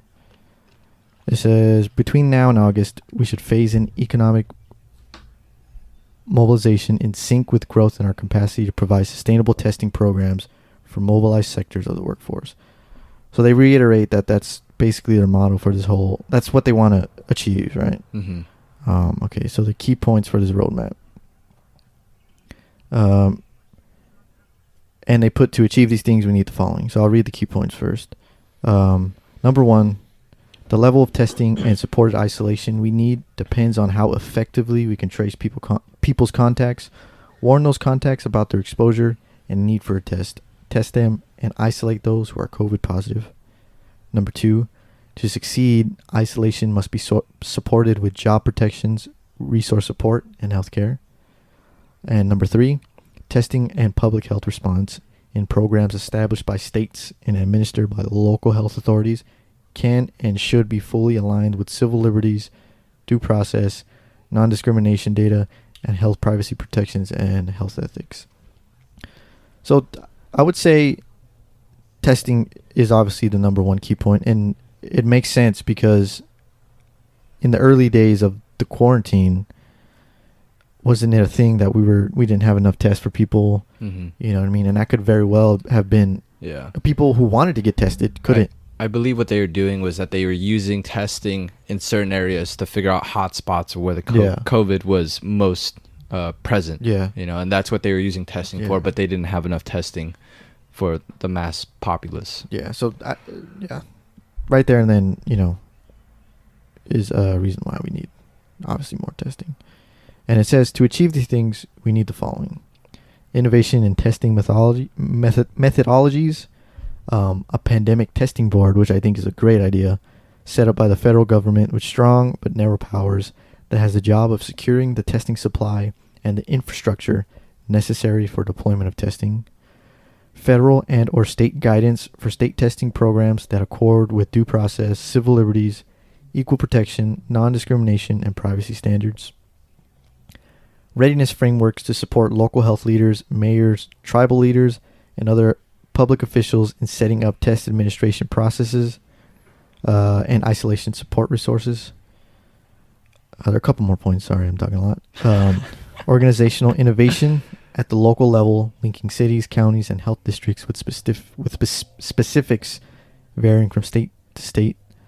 Federal and state investment in contact tracing personnel, starting with an investment in 100,000 personnel. Clear mechanisms and norms of governance and enforcement around the design and use of peer-to-peer warning apps. Which when I read at first, I was like, what? You know?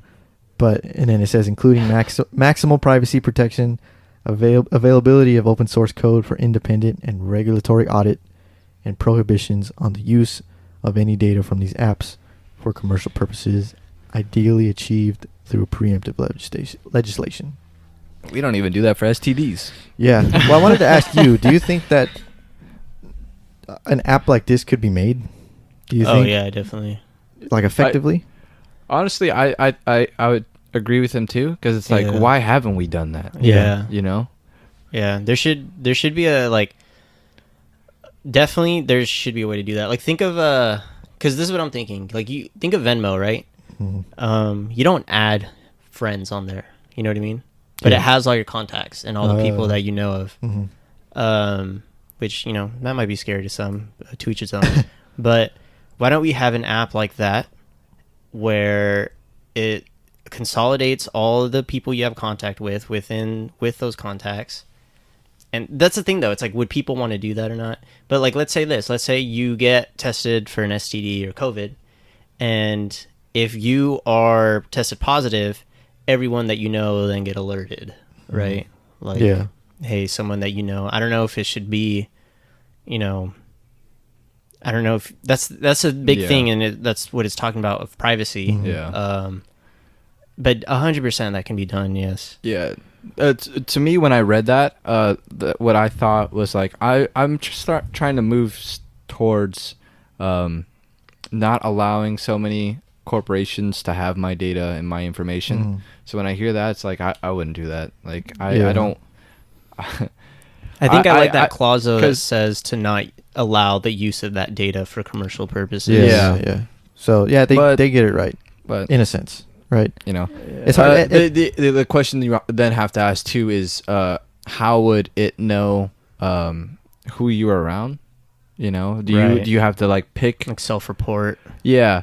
and And someone, then would it have to work off your location? Like it's constantly like, tracking you? Yeah. I mean, I get worrisome when I hear something like that. Even though I know a lot of things they clear up, the civil liberties thing that bothered me too until they cleared it up. I'm like, okay, well, Mhm. they made that apparent. But yeah, that worries me. The idea that, it's more data that someone else is collecting in some database. And even though they say they won't use it against me, it's a fear that I have. Yeah. Yeah, and it's almost like, do you need the app to be alerted? And all, there's a lot of like little contingencies, but thinking of America, I could very well, I don't know, I could see like Apple making it and be like, this is only available on iPhones. So everyone needs an iPhone. If you want to be, if you want to be safe from a virus, buy an iPhone. Mm-hmm. But anyways, there's 3 more points. So support for quarantine and isolation in the form of jobs, protections, and material support for time in quarantine and isolation, as well as access to healthcare. An expanded U.S. Public Health Service Corps and Medical Reserve Corps paid service roles, which I also really like, and addition of health reserves. Corps, yeah. So CORPS is cores, right? Yeah, of course. Okay. And CORP is core. Okay. Corps to the National Guard units of each state. And then last point is National Infectious Disease Forecasting Center to modernize disease tracking.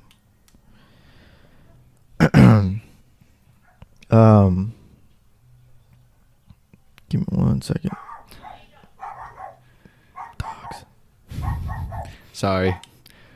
Exciting news for the Circle Podcast. This is the last time we will be recording at the podcast studio or the that's trailer right. studio. Yeah. Yep. We're coming up in the world. Yep. Production value's going up a little. We invested in some some new gear. Fucking shit clothes. Sorry. Oh my god. Don't worry, we can keep this going. Yeah. Where the fuck was I? We're gonna Pretty have excited. a new studio coming. I'm super excited, Yeah. especially for the new equipment we got. Yeah, man. Stepping it up. Y'all better listen. Don't stop listening. Yeah, don't stop listening. Don't stop watching. Circle Podcast _ on Instagram. The Circle Podcast on YouTube. There's gonna be an episode this week on YouTube. Yeah. Okay. I'm back. He's back. Page is this? Okay. Hold on. Just a short commercial break. There it is. Okay. I feel like you're an old man when it comes to technology, Andy. You're just like, what the fuck is that? I just dropped my phone too many times, man. Dude, that happens to every single phone you've had, bro. I've yet to see you I with live a life phone. on the edge, baby. Yeah, you haven't learned your lesson. What's the Yeah, definition of insanity? yeah, Doing keep the same following. thing over and over again.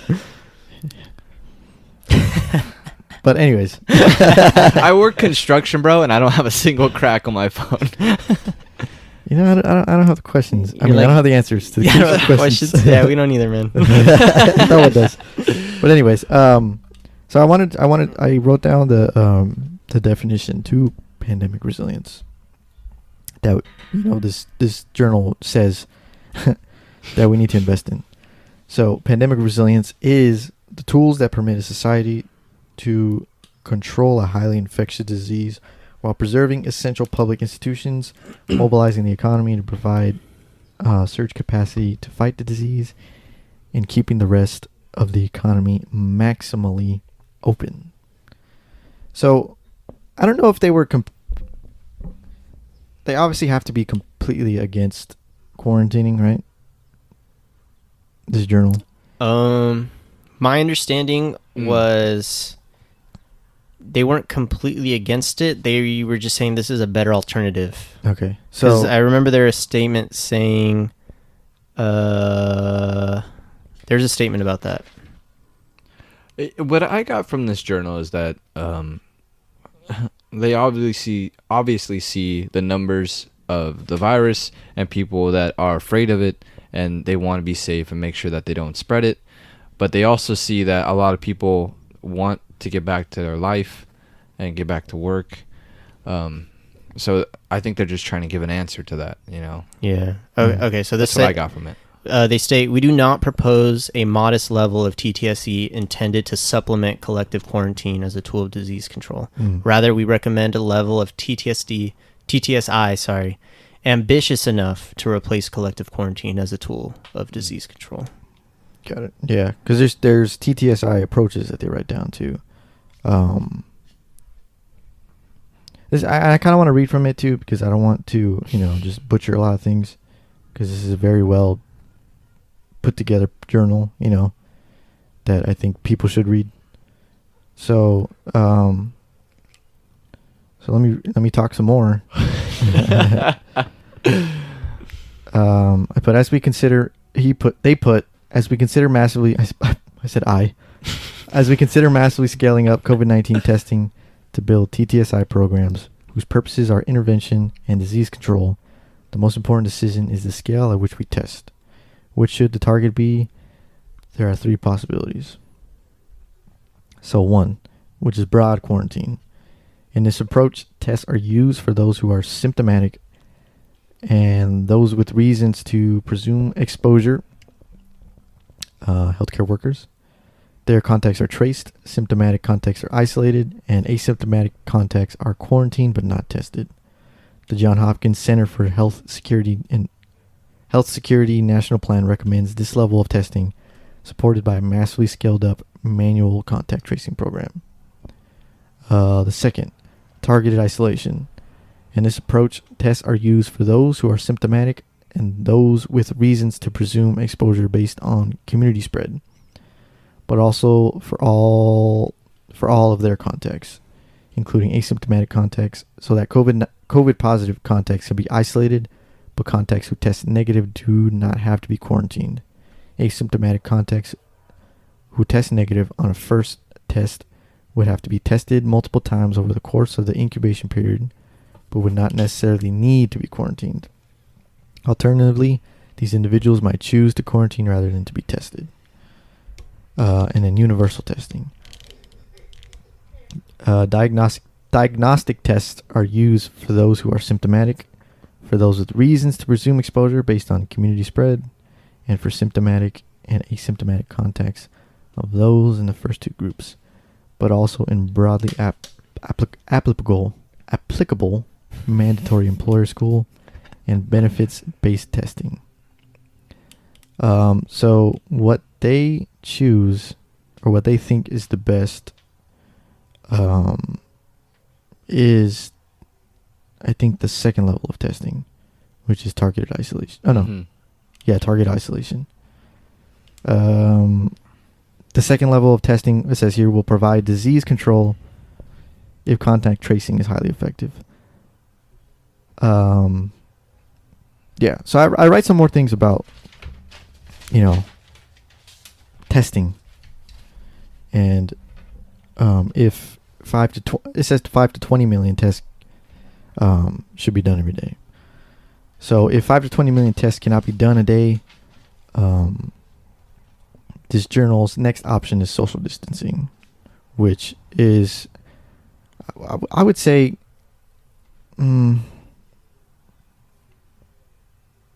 is effective. Would you say that social distancing is effective? Yes, Yeah. I would think so. And yeah, and the masks. Well, I think the mask is more effective than social distancing. yeah, because social distancing. would you have to social distance with a mask? That's at what I'm that saying. point- If everyone's walking around, With masks on. if the major thing that you can contract this or get contact of this virus from is droplets of someone talking. If I'm wearing a mask, you're wearing a mask. Why do I have to stand so far apart? Yeah. I think if because has that been confirmed yet? Like the effect, because it's always coming and going, right? Because I remember when this first happened, everyone was like, "Oh, masks don't help," Mhm. but then they changed and they're like, "Oh, wait, actually, never mind. The masks do help." that guy Fauci, however you say his name, just a couple Fauci months ago or something, yeah, was saying that masks should be worn by essential work, or the nurses and doctors, they should be wearing masks, like you shouldn't have to fear. And then he retracts from that and says, no, you should be wearing masks. yeah, And then, it's just back and forth. I just heard something, I think 2 weeks ago, saying that wearing a mask significantly lowers the risk by like 75%.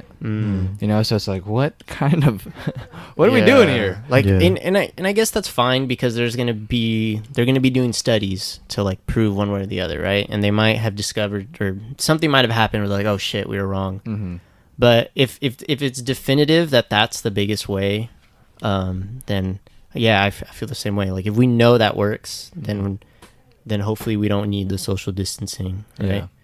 I'm guessing social distancing is probably just the simplest solution, because it's like, okay, how do you prevent people from spreading? Well, don't have people to Yeah, spread yeah, to, yeah. right?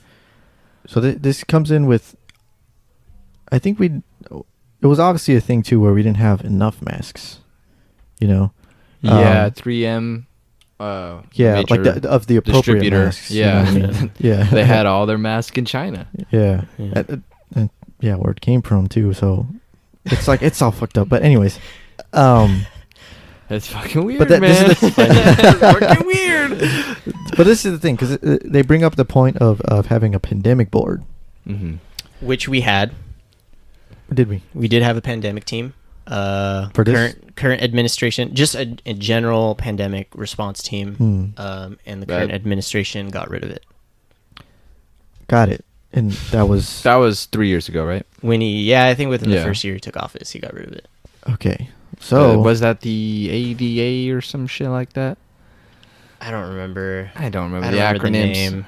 Yeah. It was some acronym. okay. Well, I guess you can kind of see the regression in some things that have been taken out, implemented that were originally implemented. So you can have your own opinion on that. I hope it's bad, but but the one that they talk about is something that so it's specifically made to make more of like I guess what do you call it, like PPE, like protective equipment in a sense. Personal protective Yeah. equipment. So this pandemic mode would have it adhere to it, where like other companies would start to make, like Elon Musk, he was making ventilators and stuff. Mhm.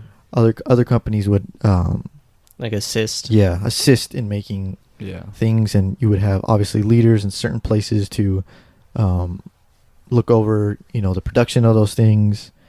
And I really think that, that should come back.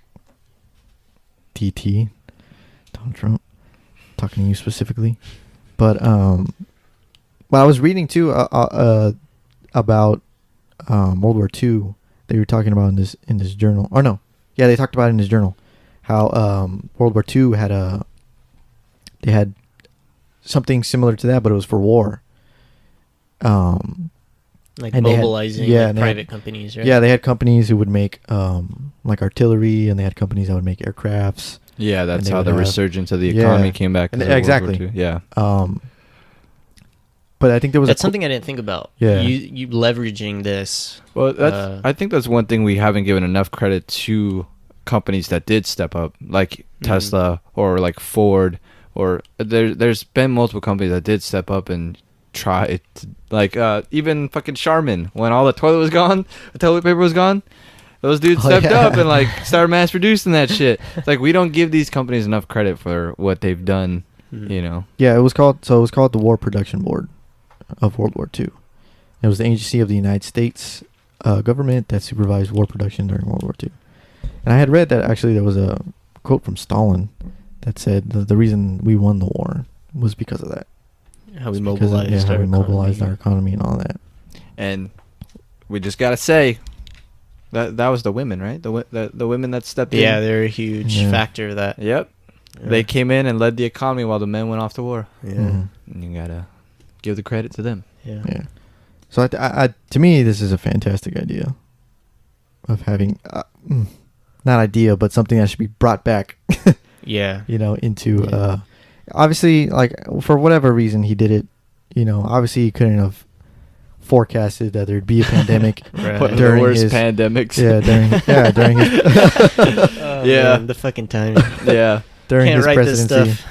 Yeah, and I don't know the previous board that was in charge. I didn't really know much about them, but I didn't know if they like did what this journal Mm. is saying that did. But yeah, it's a great idea to bring back, and I hope that people recognize the importance of having such a thing. Yeah. It's something we need, because that's the one thing that can wipe us out is Jesus. Jesus Christ. That is a loud truck. Is that a truck or is that a motorcycle? That's a Harley. Oh, Yeah, I was shit. saying, I think Sorry. I think that's what I took from this paper. It just kind of showed me like how unprepared Yeah. we were for something like this. Yeah. Which I mean, to be fair, the rest of the world was too. It's not just us. Yeah. Mhm. And each country did something different. Right? Yeah, they approached it differently. Yeah. Yeah, I just hope what this is right now is a learning experience, and everything will be to waste if we do not learn from this and we don't realize the mistakes that we made and how we could do better in the future. And we need to expect this stuff. Like, there's no way to prevent this as of now. I don't know if we'll reach that point, technology, but yeah, I think that's the biggest thing that Yeah. this paper definitely made me realize. I hope this narrative isn't lost either with everything else that's going on too. The police Yeah, brutality yeah. and George Floyd. I hope this COVID-19, because a lot of people are upset, Mhm. with COVID-19 and how unprepared we are. I hope that narrative isn't lost, because once again, it's all about voting Yeah. and having yeah. people in place that care about us. Mhm. Yeah. But I think that's one thing we'll find out how prevalent it still is in our society, or if it's dying down. We'll see what the infection rates are, because a lot of people are out on the streets. I said that to in close Andy. quarters. I'm like, this is one giant test. Yeah, we're gonna see. We're gonna see just how infectious it really is based off everything happening. Yeah. Because I know I was looking at the numbers, and a couple weeks ago, it was starting to dip. It wasn't growing as much right before we started reopening certain things. So I was like, cool, like we're reaching the flattening, you know. It would suck if, like, next week that should just skyrocket. I saw a video of Philadelphia. Was it South Philadelphia? It was Philadelphia, and they're protesting there today, and there's thousands of people. They panned out from how far it started all the way back, and it's thousands of people. Yeah. Like, there's no cars. It's just all people. And it's crazy. one giant test tube. That's what it is. Yeah. I wonder if people are like, yes, I can fucking go outside and protest. That's probably what it is. I feel like that's what a lot of people Yeah. are doing, you know? They're fucking tired and they have something to do. And you can't stop protesting. Yeah. That's one thing I'd like to touch on that this paper talked about. There's a section where so under the section sectoral phasing. Sorry. Yeah, put some WD-40 on that. Yeah, I know. It states how, according to the Department of Homeland Security, approximately 40% of the U.S. workforce is currently in essential services. Unfortunately, however, this essential workforce has not been equipped with the resources needed for pandemic resilience. As a result, doctors and nurses have fallen ill. And as an example, 17% of the New York police force is sick or quarantined. This highlights the importance of focusing our aspirations not on opening the economy, but on mobilizing a pandemic resilient economy. Again, we'll find out just how truthful all of these people have been about this. But we should clarify too that this journal came out April 20th. So those numbers of the police force or doctors and nurses. Yeah, we're just at that time. But I don't know. Hopefully, if it's as bad as it seems, then this is gonna last for a bit longer. Yeah. We also need people who are able to effectively realize that even though a virus may not be deadly, you know what I mean, that doesn't take away from having to not worry about it, if that makes sense. Because the who was it, the governor or the mayor, I fucking forget, Andrew Cuomo, you know, he didn't take appropriate actions in what he needed. You know, that's why New York was hit so hard. Dude, that guy should be fucking put on a spike for what he did. Dude, he didn't react as fast as Washington or California did, and he put I think legislation in place where that COVID positive elderly were sent back to the nursing homes that they stayed after in. they recovered, just to keep spreading that shit. Jesus, he did that, dude. Yeah. Yeah, that's ridiculous. I don't know how this guy is still in where he's at, but Jesus Christ. But that's the thing where they were talking about. They were saying that if you can look to someone who's done the thing, that if you've done something like him, right? Mm-hmm. If you can effectively, you know, walk up on a podium and talk and make things seem okay, that's what people care about at the end of the day. Because a lot of people aren't doing research. You know, a lot of people aren't. Yeah. You know what I mean? They're turning on their TV or they're going to, you know, where he's talking. They're not doing this. They're not taking the steps they need to inform themselves. They're watching news broadcasts. They're talking about deaths and the numbers, how it's increasing. They're also not talking about how many have recovered or, you know, the right provisions to do. Yeah. And so, like, how they were saying in the podcast is that his ratings were pretty good because he's able to do that. You know what I mean? He's able to effectively communicate that things are going to be okay. That goes back to the current situation with the police, that he decides we're going to defund the police and give so many hundreds of $1 million to poor communities. It's like, dude, you're a sneaky little devil. You're just trying to give these people what they want. They think they want. Yeah. Like, we need something that we need that changes the system. And that guy's a Democrat as well. So, I mean, it's both sides. Like, I would say that a lot of our views are fairly, you know, liberal. You know, we believe in a lot of things that are on both sides. You know, but the point is, I would say we're harsh on Donald Trump, but the thing is, we're not trying to just be harsh on one side. Yeah, yeah. Yeah. We're trying Just doing to bad- call out Yeah. people Bullshit. on both sides. Yeah. Like, that's Yeah. fucking bullshit. And Yeah. that guy, I don't know how he's still there, Yeah. but that's bullshit. Yeah. But yeah. And every time I see his fucking face, I'm just like, dude, You want to punch it? let me just say, I would lock him up for a long time. Done. Yeah. One, Dead! I'm curious to see if we're gonna take this into effect with other viruses that we deal with. That's one thing I think about is like, you know, I truly hope that this isn't something that we said. Well, they did. They said that, you know, it's gonna be so deadly, it's gonna wipe out 10%, you know, the population. It's super contagious, and then it comes to not even being close. I hope this isn't a situation where it's the boy that cried wolf, you know, Yeah. and then we have another situation like this, and people are like, fuck you, we did that last time. Yeah. And yeah. it wasn't as bad as you said it was. Like, I Yeah. seriously hope it isn't like that. One thing I do want to stress, I know there's some media platforms that are saying, oh, well, we get, I don't know how many number of deaths from the flu every year. You know, why are we making a big deal out of this? So just to clarify, this is on the CDC. There's anywhere between 12,000 to 61,000 deaths annually of the flu. So even though this isn't as deadly as people might have thought, it is deadlier than the flu. Yeah. And this So is it's the thing, just something to put out there. it's I just hard thought not we to should use that believe platform. that this thing won't be around forever. Oh, you it know? will be.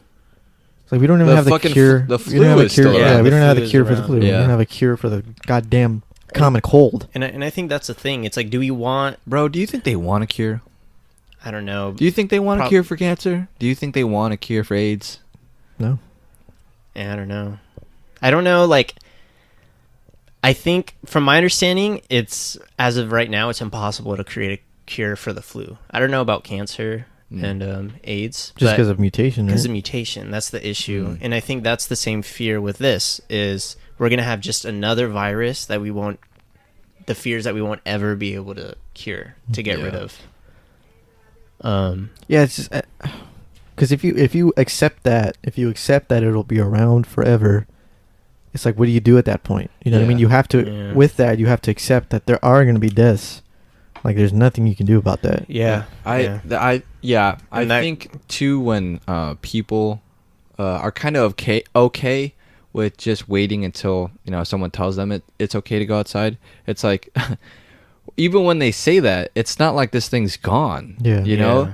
like Yeah. are you gonna wait for a cure? Because a cure ain't coming anytime soon. Mhm. You know. Yeah. Yeah.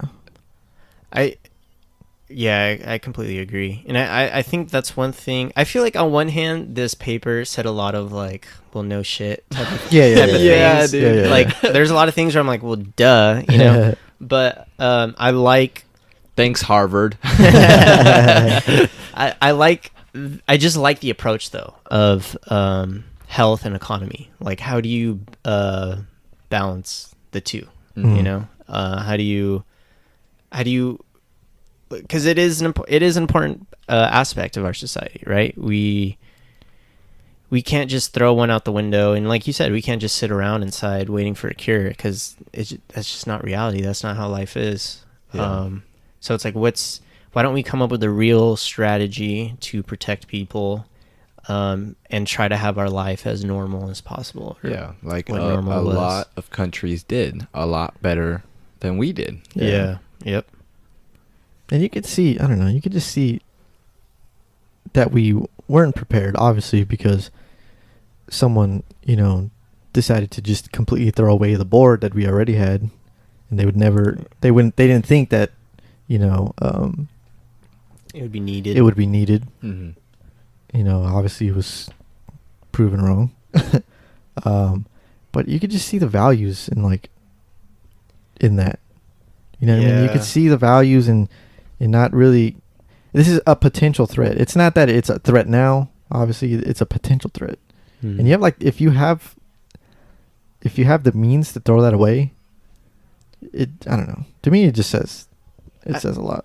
I feel like that's why I would love to have. I want to have an episode once on this argument of like more capitalistic countries like ours versus socialistic countries that you'll find in Europe, or socialism type countries. And I know I say this all the time, but it always comes down to like, what is our priority? You know, is it to take care of the bottom of our society or the lower class to make sure that they have a certain, you know, standard that is met, or is it to get wealthy off your wildest dreams? And again, we're facing that issue, and I would like to hope we could find a middle ground where both happen. But again, everything that's happened and this paper just shows the importance of having a healthcare system that everyone has access to. And I think what we're going through, you know, I feel like this would have made people realize that, because we're starting to realize that, like, it's easy to think, okay, well, I have healthcare and they don't, who cares? But now we're starting to realize, like, no, other people not having healthcare affects everyone. Affects everyone around them. And I think that's what blows my mind about the side topic, but that's what blows my mind about Bernie losing. Like, he was the one who's really pushing that, and we're seeing the repercussions of that. The thing is, I think Joe Biden punched a good hole into Bernie Sanders' fight for, you know, medical for everyone, is because when this first started and they were still debating and Bernie hadn't dropped out, Bernie used that on stage and Joe Biden called him out on that. He was like, if you look at Italy, they do have that system. So that's not just the answer of just getting everyone healthcare, because those healthcare systems that Italy has, that is free to everyone and open to everyone, they weren't ready for the numbers that had came in. So it's not just getting Medicare to everyone. It's not the end all be all. Definitely not.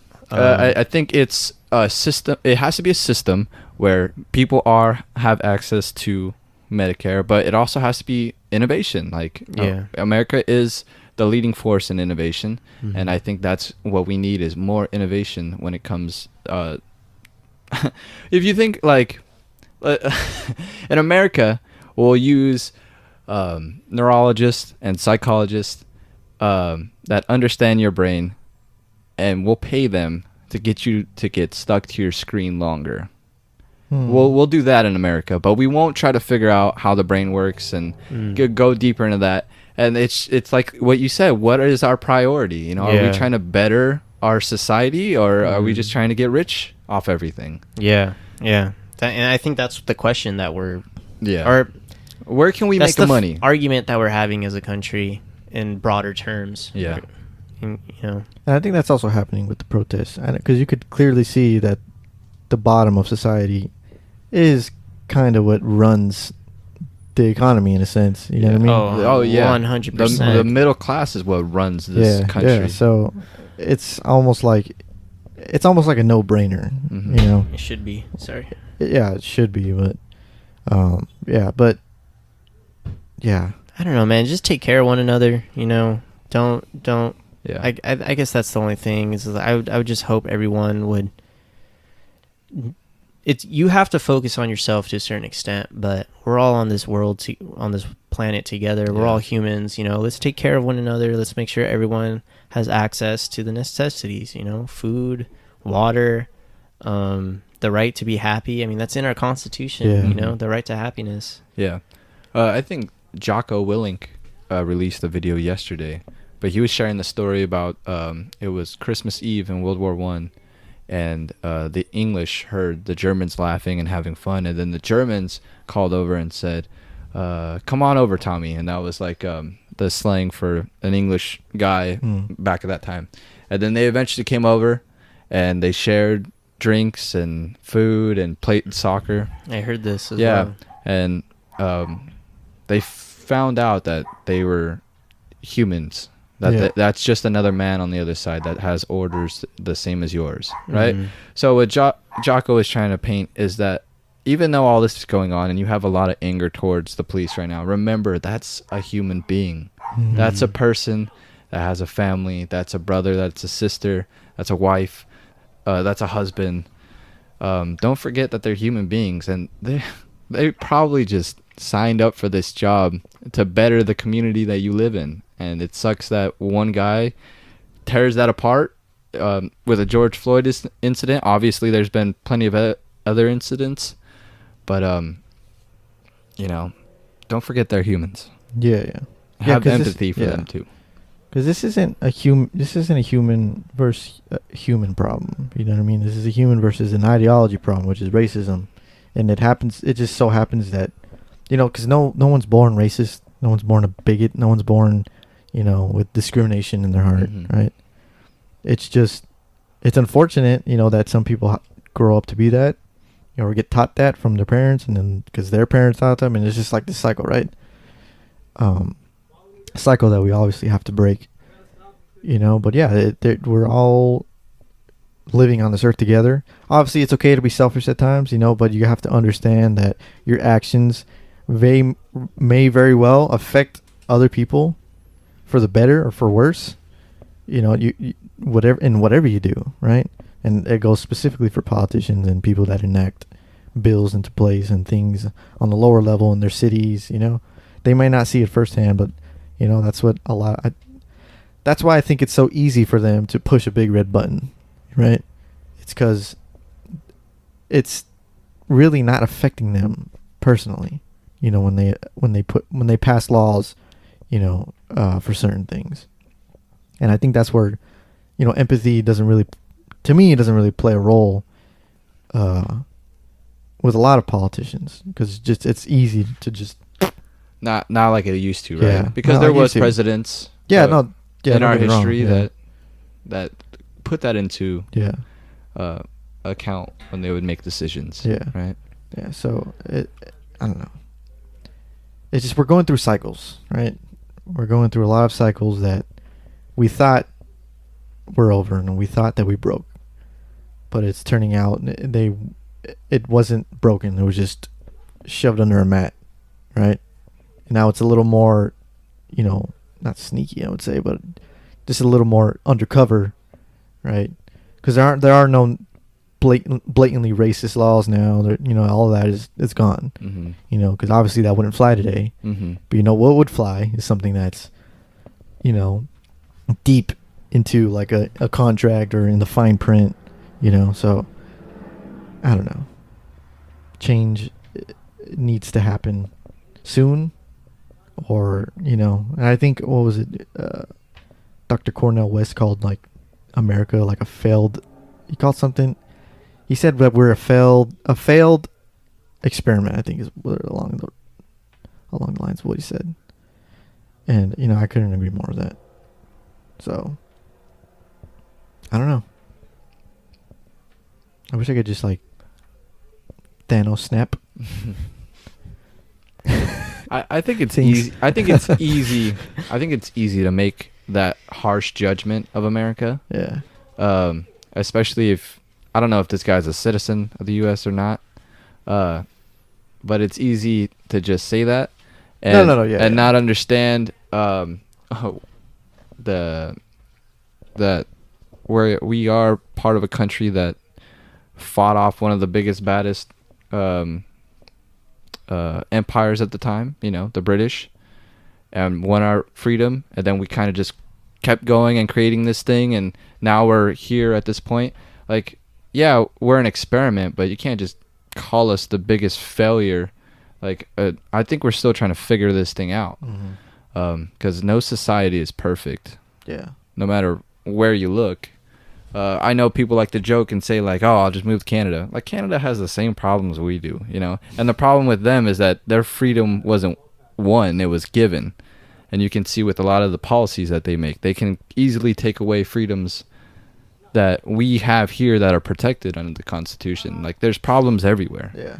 And They don't even have freedom of speech there. yeah. There's comedians that make fun of. I mean, obviously it's their job to tell jokes, but if they make fun of like transgendered people, they get fined and. Yeah. Mm. Yeah. Yeah.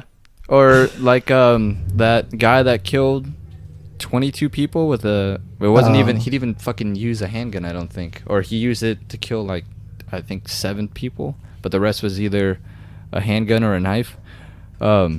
they fucking banned ARs in Canada, and that's how easy it is there, because their rights weren't won, they were given, and it's easily taken away.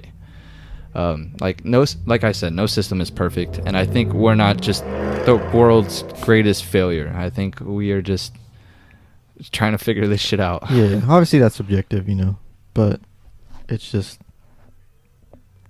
where we're at today isn't something to be proud of in terms of inequality and, classism and all that stuff. We have a lot to go, is what I'm saying. We have a lot. We need a lot of improvement in certain areas. And it's funny because, like, I don't know. It's just like we're almost blind to it in a sense, When things are normal, it's like those things don't really matter, but they're still there, right? Mm-hmm. They're still there and they still need to be fixed. So, I don't know. I think it's good to end it there. For sure.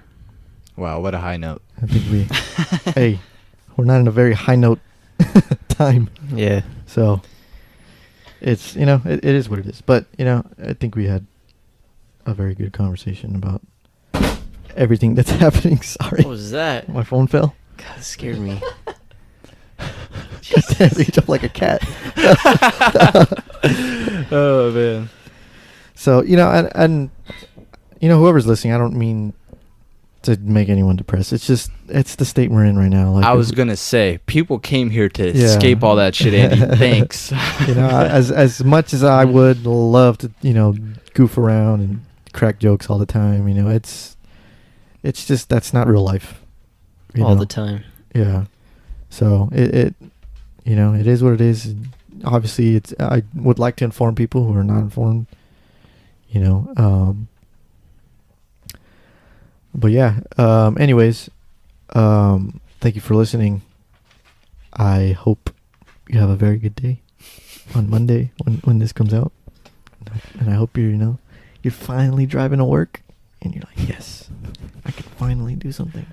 Yeah, you better make this the best Monday ever. Yeah. Going So to our work. fucking numbers better go up after this quarantine shit ends. I'll be fucking pissed. All right? Because I know you goddamn not listening at home, so you better be listening on the way to work. But anyways, yeah, thank you for listening. Goodbye. Yeah. Once in, always in. Thank you for joining the circle. Bye. I'm very excited for next week because it's my episode and we'll be in the new studio. And I'm so glad that we do this and it's my episode. I'm excited. New studio, new equipment, new scenery, new change of pace. I am fucking excited too. Yeah. Even though I said goodbye already. But Bruh, someone Yes. can zoom in on this.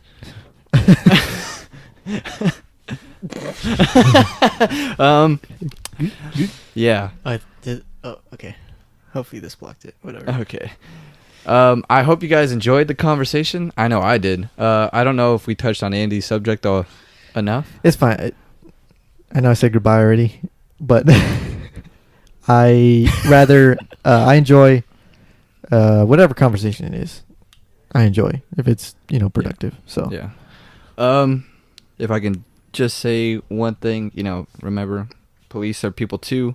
Remember what I said. Not all black people are criminals. Not all white people are racist. Not all cops are bad. Remember, people are human beings. Try to stay off the internet. Try to not watch so much news. Go outside. Remember to vote. Make a difference in your community by voting. But yeah. I don't know if my outro's Appropriate? my outro is just gonna fucking contradict what I just said, but don't let the white man get you down. Remember, only you can prevent forest fires. And we'll see you on the next one. Bye. Love you. Bye.